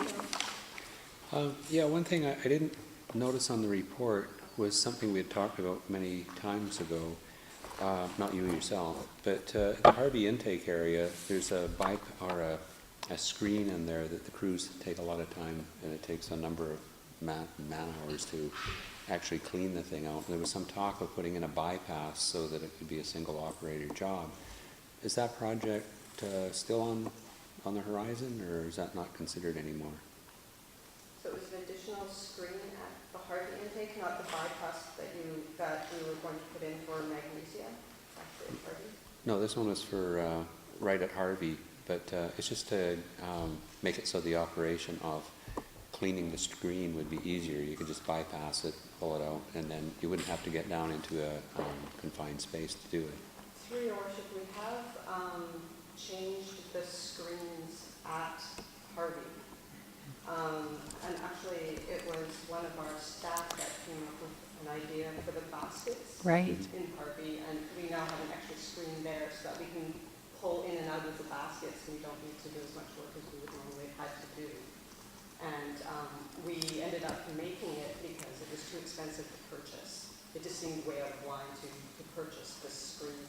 So the baskets themselves now have for lack of a better word, a screen filtering system that prevents a lot of the screen from coming into that system. I'm not sure if that is the one to which you're referring, but I can easily go back and report out. Sounds like it, and this sounds like good news. Yeah. Yes. Good, thanks. Yeah, I'd like to thank you very much and thank the team very much for, one, bringing that idea forward, and it was presented to Councillor Bain and myself, and I'm seeing some head nodding with Councillor Ronsley as well on site, and for getting that task completed. So if you could pass on thanks to you and through you. And just one more item. We had scheduled our ditch and culvert maintenance program, and I'm sure you've noticed we started, and then we quite suddenly stopped. The reason for that is we had a hydraulic problem with our wheel mower. So it has been sent out, it's come back, and we should be starting up again tomorrow. So we just need to install it into the wheel mower, and we just got the parts today, this afternoon. And this might not even be possible with the move being tomorrow, whether it would be possible to just put a little statement out to the community I don't think by so. e-post. There's- It's probably not. No, No, not that's till okay. Monday. That's okay. Okay, people will come by and it can be explained. We weren't here and we're here again. Thank you so much. Any other questions? Yes, I see you have a comment. It should be noted that the community has done an amazing job of responding to the original e-post that was sent out with regard to the upcoming ditching and culvert maintenance.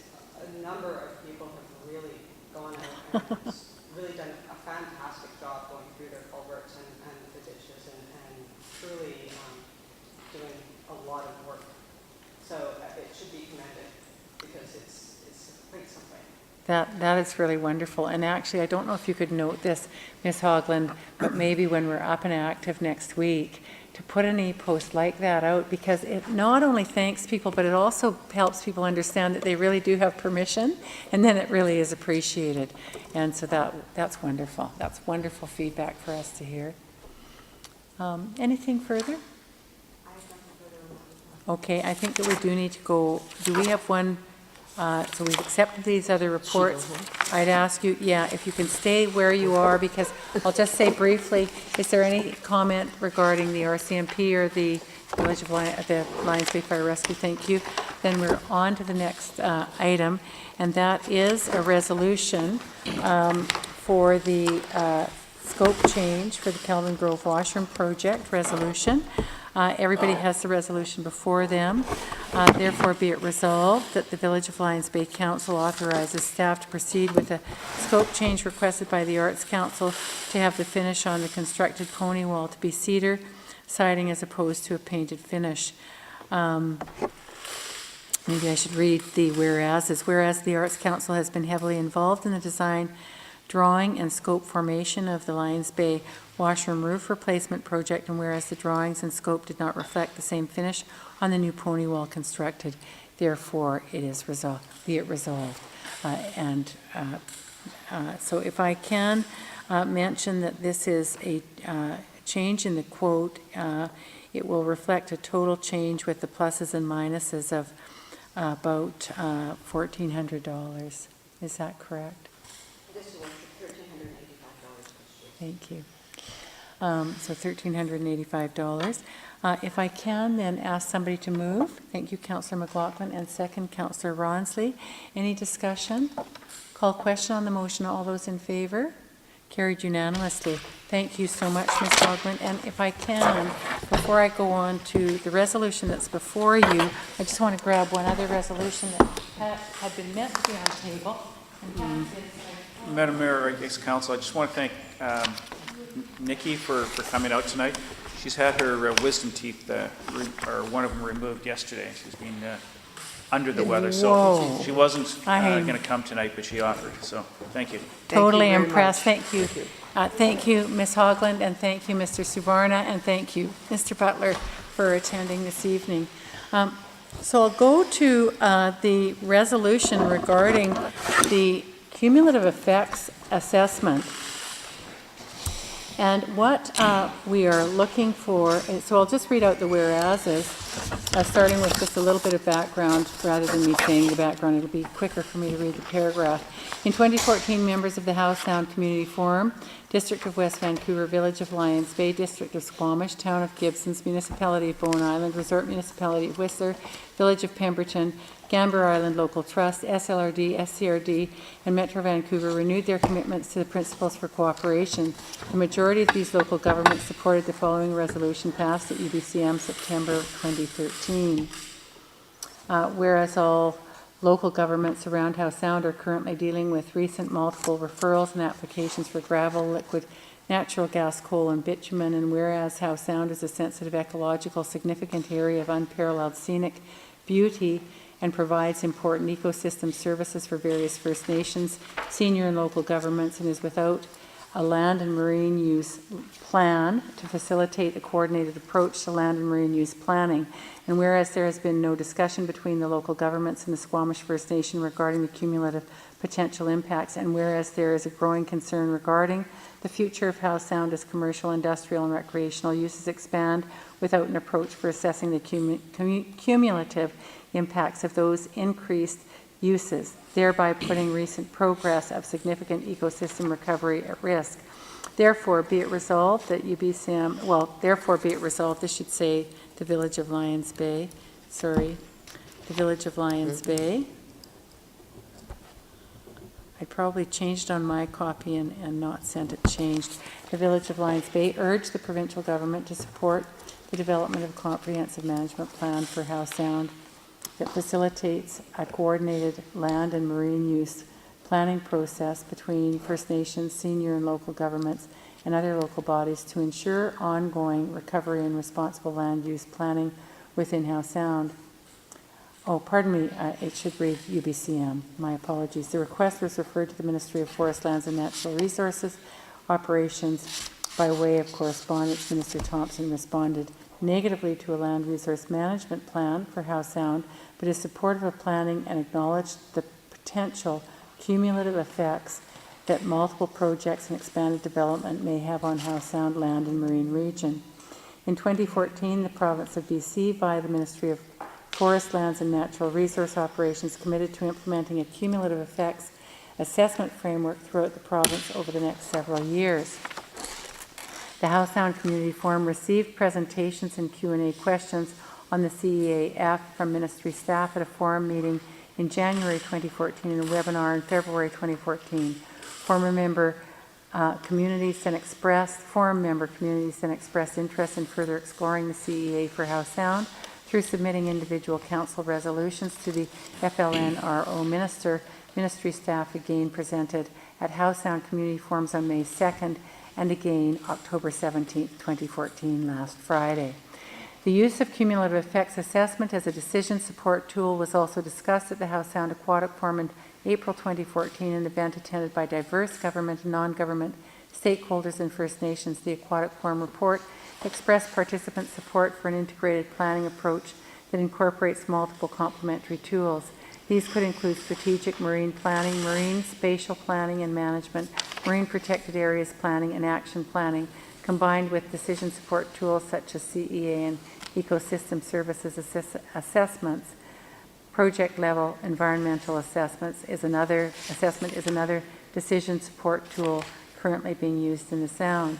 On October 17th, last Friday, FLNRO offered to proceed with a cumulative effects assessment to be undertaken within the provincial CEA framework, but tailored to the local government's request for an area approach. In order to focus on the Howe Sound area, the CEA cumulative effects assessment will generally be based on the landscape units around Howe Sound, with assessment work commencing in early 2015. Therefore, let it be resolved, as a member of the Howe Sound Community Forum and Lions Bay signatories to that forum, the Village of Lions Bay accepts the FLNRO's offer to conduct a cumulative effects assessment CEA for Howe Sound within the BC CEA framework, but tailored to the Howe Sound area, with assessment work commencing in early 2015. It is also recommended that Council continue its commitment to the Howe Sound Community Forum and its ongoing contributions, they're not financial contributions, towards achieving comprehensive land and marine planning for Howe Sound over 2014 to 2018 to make it a meaningful process that we are involved and included in. Could I have somebody please move and second?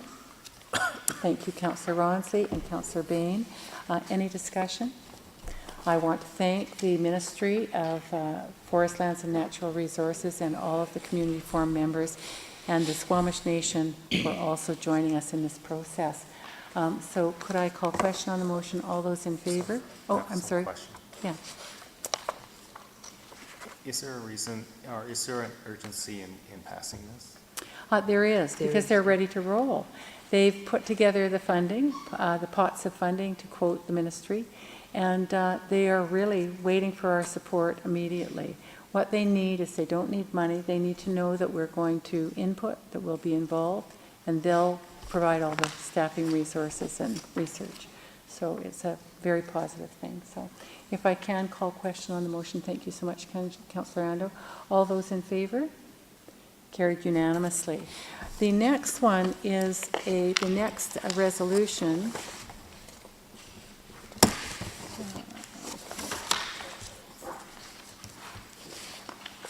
Here we go. I'm just going to hand these out. Here, I'll give you two over here, and two here, and two here. And this is, So any further public? pardon me? We can look on together. How about you? Yeah. Is that okay? That's good. And this resolution is, again, regarding Howe Sound Community Forum, to provide a forum for local, this is to do with support, and this is going before the West Vancouver Council tonight and Gibson's Council this week, if not tonight.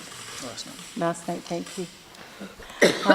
And this is to do with wood fiber LNG, and a letter from Webster, Hudson and Coombe, LLP, and their lawyer, Anthony Leone, is the lawyer for the future of Howe Sound Society.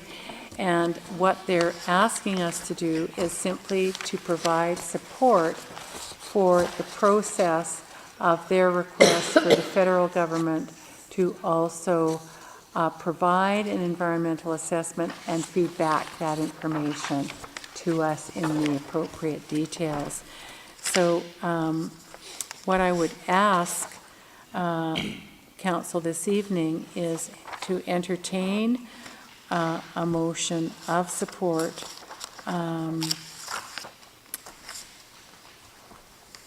for the submission to the Premier and Ministers responsible for the environmental assessment process, for them to come together federally and provincially with an EA process that is reported back to the elected officials in this area. The Howe Sound Community Forum.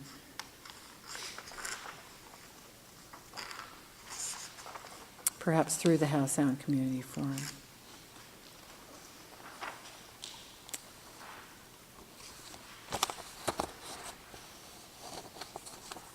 If I can have a motion of support for this letter. Thank you, Councillor Bain and Councillor Ronsley. Any further question or discussions? This had come to you earlier this week, and about a month ago, I will recall.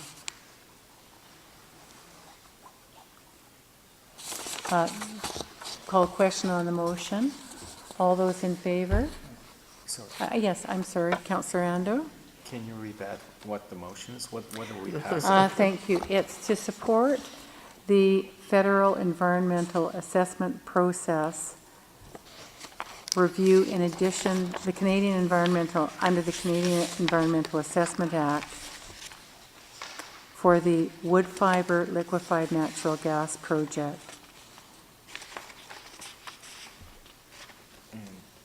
Who are they asking to? They're asking the federal government to do that review? Yes, there is a BC environmental assessment happening right now, but because it involves shipping, which is a federally regulated act and action, they are asking that the federal department advisedly also provide an environmental assessment for this project.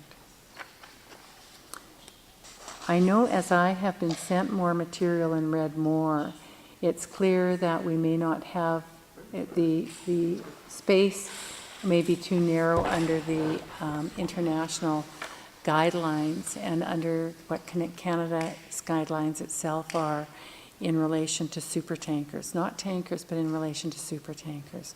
So yes. Madam Mayor, we can have the motion read. Okay, thank you very much. I think that would be best. So to capture it is that the Village of Lions Bay expresses support for the submission to the Premier and ministers responsible for the environmental assessment process to come together federally and provincially with within environmental assessment process that is reported back to the elected officials in this area through the Howe Sound Community Forum. For the wood fiber LNG proposed project. Excellent. Maybe as outlined in the letter of, from Anthony Leone.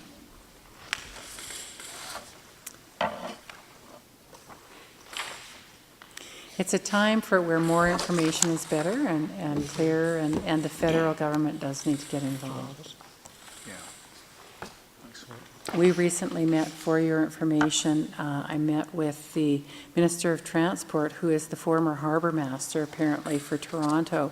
She was completely unfamiliar with Howe Sound, but she was quite surprised, exactly, and she was quite surprised that it was so narrow, as we had described it and provided mapping for it.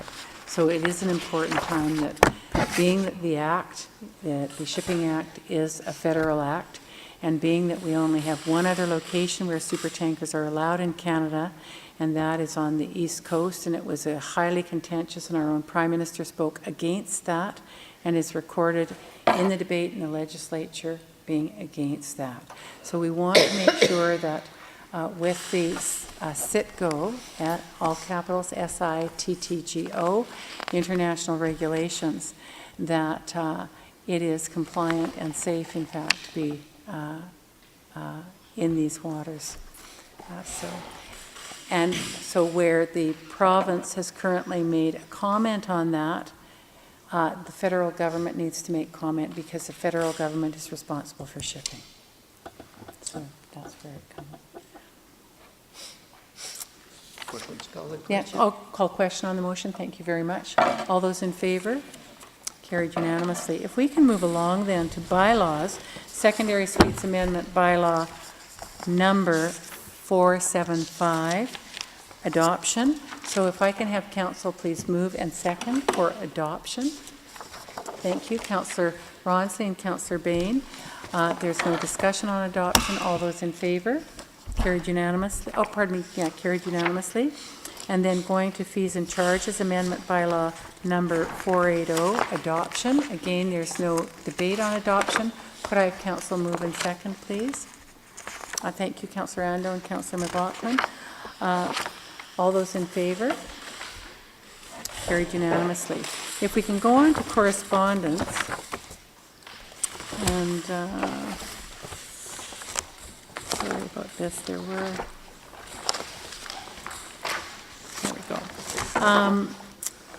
Just that the new build Plant Canada, you've already heard about that. So let's move. First of all, move receipt of correspondence. Could I have council please move receipt?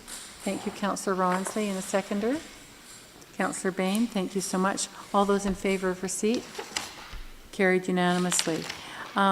If we can look at which ones you may want to pull out, are there any ones that council wishes to pull forward? I have a few. I'll give you a moment to breathe here. Just the Build Canada, thank you for Minister LaBelle's response. That's all that's needed to say there. Table matters, the thank you letter that I received, the organization there is interested in coming out and doing a presentation, which would be very exciting on food recovery, and so that might be something that we invite them to. They'll do that at no cost, but they're really skilled experts on this. And then lastly, the letter from correspondent that I have noted, the letter from correspondence, the LUMP letter, I wondered if we could just have that letter go forward with other correspondence, if that's fine for council, to the future of that coming up again in January for the new council. Is that fine? Any other correspondence that you see before you? Yes, Councillor Ronsley. I'm not sure if this is something to bring up here or not, but it's in the correspondence from John Weston's office. Oh, it's so exciting. On the fitness tax credit. I would just like to point out that though the federal government is putting forward tax returns for low-income families and increasing it by double, from 1,000, I think it's to $2,000. I should like to just point out to us all that there are many that don't benefit from this at all. They don't have the income to take the tax credit. They don't have the money to even put their kids in these programs that they, so it's a nice thing if you're earning some money. But I'm very informed on the numbers of families in the greater community. They may not be in Lions Bay, but they're certainly in adjacent communities to us. There are many families that have no income, and they are living on a day-to-day handout, single families and so forth. So I think it's very nice, and I'm certainly not against that, but I'd like to say what I'd like to see happen is something for the unemployed, for the families that don't have the money for tomorrow's bread and butter. So that's just my own personal comment. Thank you very much, Councillor Ronsley. And I just would be remiss in not applauding your daughter-in-law who is involved in the mum-to-mum. And it's one mum directly sort of adopting another mum so she can keep her kids and so that they can learn to live in a skilled way. And it's just a phenomenal program. I just have to toot the horn of that program. It's really important. And it's really important to always, but it's really important now for anybody who might be interested. I just, there's one other piece that didn't make correspondence because Councillor Ronsley and I were literally pulled into a little news conference after the How Sound Community Forum and involved 3 Lions Bay people, and I have to apologize, I only have 2 of their names here tonight, and it's through memory because they're not in the press release. It involves Merrick Shredzky and Russell Baker, and it involves a $1.5 million Clean Energy Fund grant that was awarded to them for their invention of a wave generating electrical machine. And they have a sponsor, and the sponsor is, in addition to the Government of Canada, they have a family sponsor. It's the Nordstrom family from the United States, but in Canada, in our own waters on Dent Island, north of Desolation Sound, so it's just the next inlet up, and where they will not use all of the diesel that they're using and instead use this prototype that's being built. And apparently, so they had a picture of our marina and kind of a metal prototype that was that had been I guess made for it. So I mean, it was very something that we just want to say, you know, our community members are bright and creative, and they're always doing many wonderful things and giving back to community as well. But it's just something that I want to toot the horn of some creative community members. So with that, though, there's public questions and comments. Yes. No. Oh, I'm sorry. The age-friendly grant. Sorry. Pardon me, I did this last week as well. The going to the age-friendly grant. Thank you very much, Mr. McGradu. So we'll go to the age-friendly grant, and would you like to make comment on this? Madam Mayor, when we were looking at the initial project of the community center, one of the issues came about was access to that building, and so you know the intent in the initial scope was to put in a family, what are we calling it now? It's not a handicap. It's a family-friendly. Family-friendly washroom. I think that's what it's now called. Family accessible. And we've tried to do other things. Looking at the official community plan, and also in discussing the issue with I guess over the period of discussing the land use strategy, and also having discussions with other communities, one of the things that I think really Lions Bay, particularly with its incline, should be taken a hard look at as you move forward is accessibility. Accessibility, that can reach a full spectrum of what that could deal with. But specifically, what we wanted to do is to ensure that the access to the community center was as accessible as possible. So we contacted the UBCM, and they put us onto what's called the Age-Friendly Community Planning Project Grant. I reviewed a number of the programs, or successful grants, and I think I put 2 of them at the back of this report, where they actually use it for capital projects. So what we would like to do is, what we're recommending is we apply for the age-friendly grant through the UBCM and the province for the grant, and that council approve tonight the expenditure of $20,000 for the walkway to the community center to make it accessible, and that we apply for the grant. We take the funding out of the gas tax grant that we received, which is about $53,000 this year, $58,000. And that we apply for the grant. A portion of that grant can be used for capital, and we could probably pay, I'm hoping that if we are successful, a portion of that could be paid back, and that we move forward with this. The reason I want to bring this forward now is that we do have the contractor on site. We want to get moving on this right away. The reason I've stated up to $20,000 is that that's the guesstimate at this point in time. From what I've heard, it certainly won't, so we don't believe it'll exceed that. I shouldn't say it certainly won't. In fact, it could be significantly lower than that, but I want to get moving on this project, and I believe that this is something that will greatly benefit the community. I agree, and actually, at the end of our tour tonight, Mr. Butler was explaining that we really needed to get onto this from an accessibility perspective. If I could ask council if somebody would move the motion, thank you, the recommendation, and could I have a seconder of the recommendation? Thank you, Councillor Bain. The time to have the economy of work done is the time to have when everything is disrupted. And if I could just have any questions or comments on this, I think that it's going to be something that really adds. Thank you, Councillor Ronsley. I'd like to say that in the village here, we've been trying to make the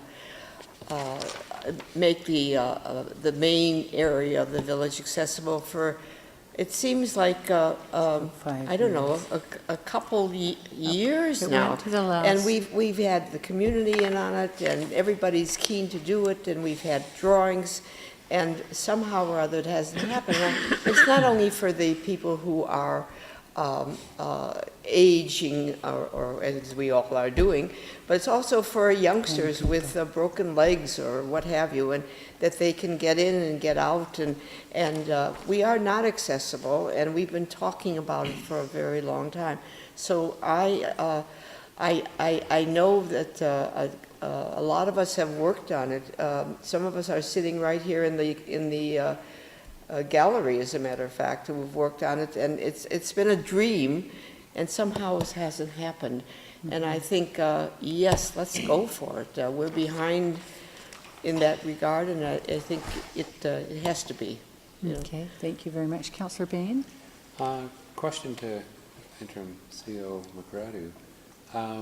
It's a age-friendly community planning and project grant, but it looks like we have to come up with a $20,000 from the gas tax grant. So would this age-friendly grant pay retroactively?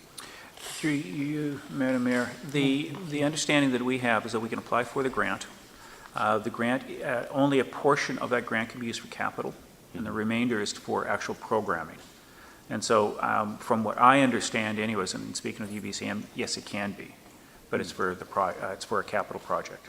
Okay, but we can do the project and then get the money? That's what I understand. Yes. Okay. Okay. Now, we still have to apply for the grant. It still has to be awarded. The application. Now, we've had some discussions with October 31st, yeah. and so is the mayor, with the UBCM in the province. And since the village has not applied or not received any age-friendly grants for many years, 2009. 2009, we're feeling fairly comfortable, but, you know, again, we just don't know. Okay. Yes, Councillor Ando? Can I get a little bit more clarification on the gas tax grant? Do we get that money with no strings, or can it only be used for certain things, or? Through you, Madam Mayor, it can only be used for on certain criteria, and it's tied in with the when the grant is given. It's for capital projects or capital projects. And what I put in here is the eligible categories includes paths and sidewalks, as well as other infrastructure categories. So this path does meet that criteria. Would building of trails fall into that? Just out of curiosity. Through you, Madam Mayor. Might be getting a little fuzzy there. Yeah, I'm not, I'm not sure if I can answer definitively. And I know that paths and sidewalks, so whether you could say a trail is a path or a path is a trail, I'm not sure. But I don't have the material in front of me right now, but it could. But I can't answer definitively. Councillor Ando? So that money comes in, the 53 or almost 54,000, and we're not able to use it unless we have something to do with paths and sidewalks. No. Oh, there's a whole number No, of there's categories. all different types Oh, of yeah, categories. And roadways, infrastructure yeah, categories. there's all, yeah. So capital. Okay. Very good. Yeah, thank you for that Expenditures. clarification. No, it's, what, about 6 bullets or something Yeah. like that? It includes paths and sidewalks as well Yeah. as other infrastructure categories. Yeah, you're very welcome. Yeah, it's not narrow, it's really fulsome, so. Okay, if I can call question on the motion, all those in favor? Carried unanimously, thank you very much. And if I can then ask for public participation. Yes, Mr. Wilkie, and Clarification, at the beginning of the meeting, what was that the September 16th meeting where you were talking about the tree on the Isle View, east side, west side, the 2.5 inches, there was a big debate on it for a lengthy period of time. Am I confused in saying that originally the 2.5 inches was perceived to be on municipal property, as the bulk of the tree was on private property? And now the question that was raised at this meeting, is it the reversal? Is it, the question was, is the 2.5 inches now deemed to be on private property, and the bulk of the tree is 75% is now on municipal property? Is that the correct order as I'm seeing this? Through you, Madam Mayor, Thank you if I very may. much. There are 2 trees that were involved, and I don't have, the specific numbers in front of me, and I'd have to refer to the report. But there were 2 trees. One tree was, a greater percentage was on public property, and one tree, the greater percentage was on private property. And I don't know which tree was which, and I don't know from my memory which are the numbers. Okay. And the second part of this is, if the trees were topped, and we had the one in the village parquet down at the beach, that was topped, and we had to pay Birdie Boys to come in at $500 to give an assessment on the health of it, are we going to have to look at the one that is on village property in future? Because the worst thing to do to a tree is top. Are we going to be going forward and looking at having to assess whether that tree is safe or not in future? Through you, Madam Mayor, which tree are you talking about? Which tree is this? The one in the park, the one that, the cedar tree. Near the beach. I think somebody made an application to the village to have it topped. Yeah, I'd have to check into it. See, The washrooms. Is that the one with the arm on it, right? I think so, yeah. I think it was, this was about a year ago, Big one by the water's edge? where it has this limb right Uh-huh. there. But Do you that remember tree the- was the topped, and then that's the one that we contracted Birdie Boys to come in and assess for us Yeah. on the health of that tree. Yeah, I'm with you. It was topped, and they said that's the worst thing to do because there's rotting happening up top now. The tree that has been topped on Islandview, that is on municipal property, going forward, are we to expect the same thing to pay for it and have an assessment done annually, or take the tree down to a stump would be the best thing to do right now and wash our hands of it? Can we leave that with Mr. McGrady, we okay? don't have it. It's, yeah. And we'll go to the, there we go. Councillor Ando? So, raise another question. So further to Mr. Wilkie's question is that if those two trees are on village property or partially, in the future, should those trees need to be trimmed, will a permit be required because we did it without prejudice? Can you check into that and let us? So how about if we leave that with Mr. McGrady, is that okay? And then Councillor But I just Ronson? mentioned that I believe that that's one of the, we're going into bylaw review, not this year, but next year. And I believe that's one of the bylaws that's being reviewed, updating, whatever, looking at. So I think that may be helpful as far as you're asking about the future. I mean, that may come clearer, may not, but that may be considered at that This is a point. full It seems package. like a wrong has been committed in talking to the because we knew better. And we allowed that to happen. I think if I could just add to that, topping has become, this is separate from, as an unacceptable thing to do to trees, but once a tree is topped, you have two choices. You continue topping it or you take it out. The people in arborists have learned a lot, okay, and it's international. So I don't think we've got the answer for you. Who is going to take on that responsibility? Well, we don't know that. Can we leave that with Mr. Could you McGrady, leave it? or else Yeah, I'm but I think it's literally on the interesting that you bring cusp it of up. recusing myself. I didn't understand at first what the questions were on the 2.5 inches. Yeah. Because I was at the previous meeting on Yeah. September 16th. So I don't know if this came up again, and which way the tree was actually debated or discussed. Gotcha. And we'll pop it there, is that okay? Okay. Ms. Conlon? This is a finance question for Councilor. Looking at the accounts payable, I don't see a payment to UBCM. I think they take the registrations in themselves, so I should have seen their name. I don't see No. it considered in full. Don't directly paid. And I know from the reports that Yeah, Mayor went to absolutely. which is wrong. Yes. And I did see in the last meeting that there was something about a mayor's office, that there was a little permission to go to the mayor's office. And I saw minor amounts in there, but I don't see in the accounts payable anything for those registrations. And do I need a freedom of information or? Please, no. It was paid for. If you leave to that, the you leave that office. with me. Okay. Okay. Yeah. Councillor Ronsley, and I then Councillor believe Ando. that those Mr. registrations were paid directly by the office on the office.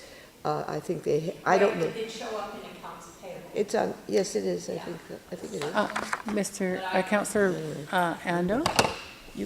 I believe that staff paid with the village Visa card, so if Yeah. you look at the Visa expense, it's incorporated in that. That's what I'm saying to you. That would be my guess. And the visa's for $800, and I think it's first page, actually, just from looking at it. That's a good guess, but And It- in other it's years, listed. we have seen the list of what. UBCM kind of is listed training there. that people were taking or what workshops they were Yeah. going to, and I didn't see that this year. I'll get it for you when only Mr. two Savard is in only the two next week or so. people It's from the village. Only a little two bit of people. time on this one 'cause it's Can I all- just Two people pay. clarify? Two people Well, pay for it.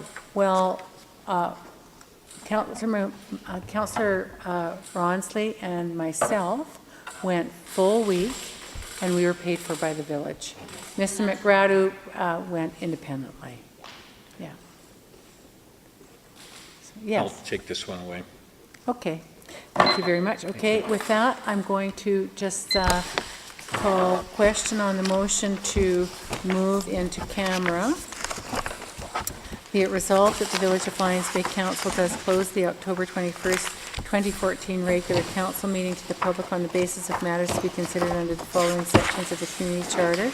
91, a part of the council meeting may be closed to the public if the subject matter being considered relates to or as one or more of the following: labor relations or other employee relations, litigation or potential litigation affecting the municipality, the receipt of advice subject to solicitor-client privilege, including communications necessary for that purpose.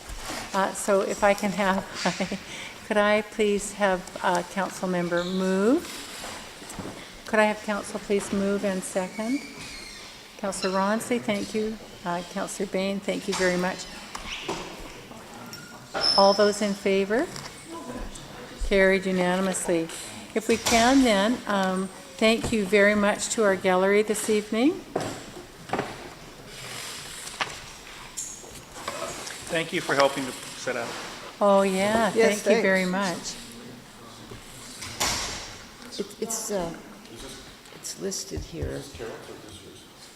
Oh, it might be ours. I don't know. Yeah, I think it is. Yeah. It must be. Thank Okay. Thank you. Can I get one? Oh, no, that's yours.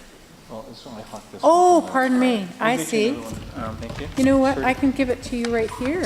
I'll give you this one. Thank you. Is that okay? Thank you. Of course, yeah, yeah, no, it's good for you. And you want to snap it together? There we go, I've got all these extraneous little things that need to go to somebody. Okay, in the public meeting, and can I have council move for adjournment? Thank you, Councillor Bain, and And that the administrator be authorized to take the necessary actions to complete, actually, no, I'm not sure what we'll do. I don't think No, they no, it's should- okay, no, forget it. Yeah, I think that Forget it it. should, yeah. Okay, I think it's early days. Okay, we have a mover, Councillor Bain, and a seconder to adjourn, Councillor McLaughlin. All those in favor of adjournment? Carried unanimously. Thank you guys very much. See you Those tomorrow people night. going in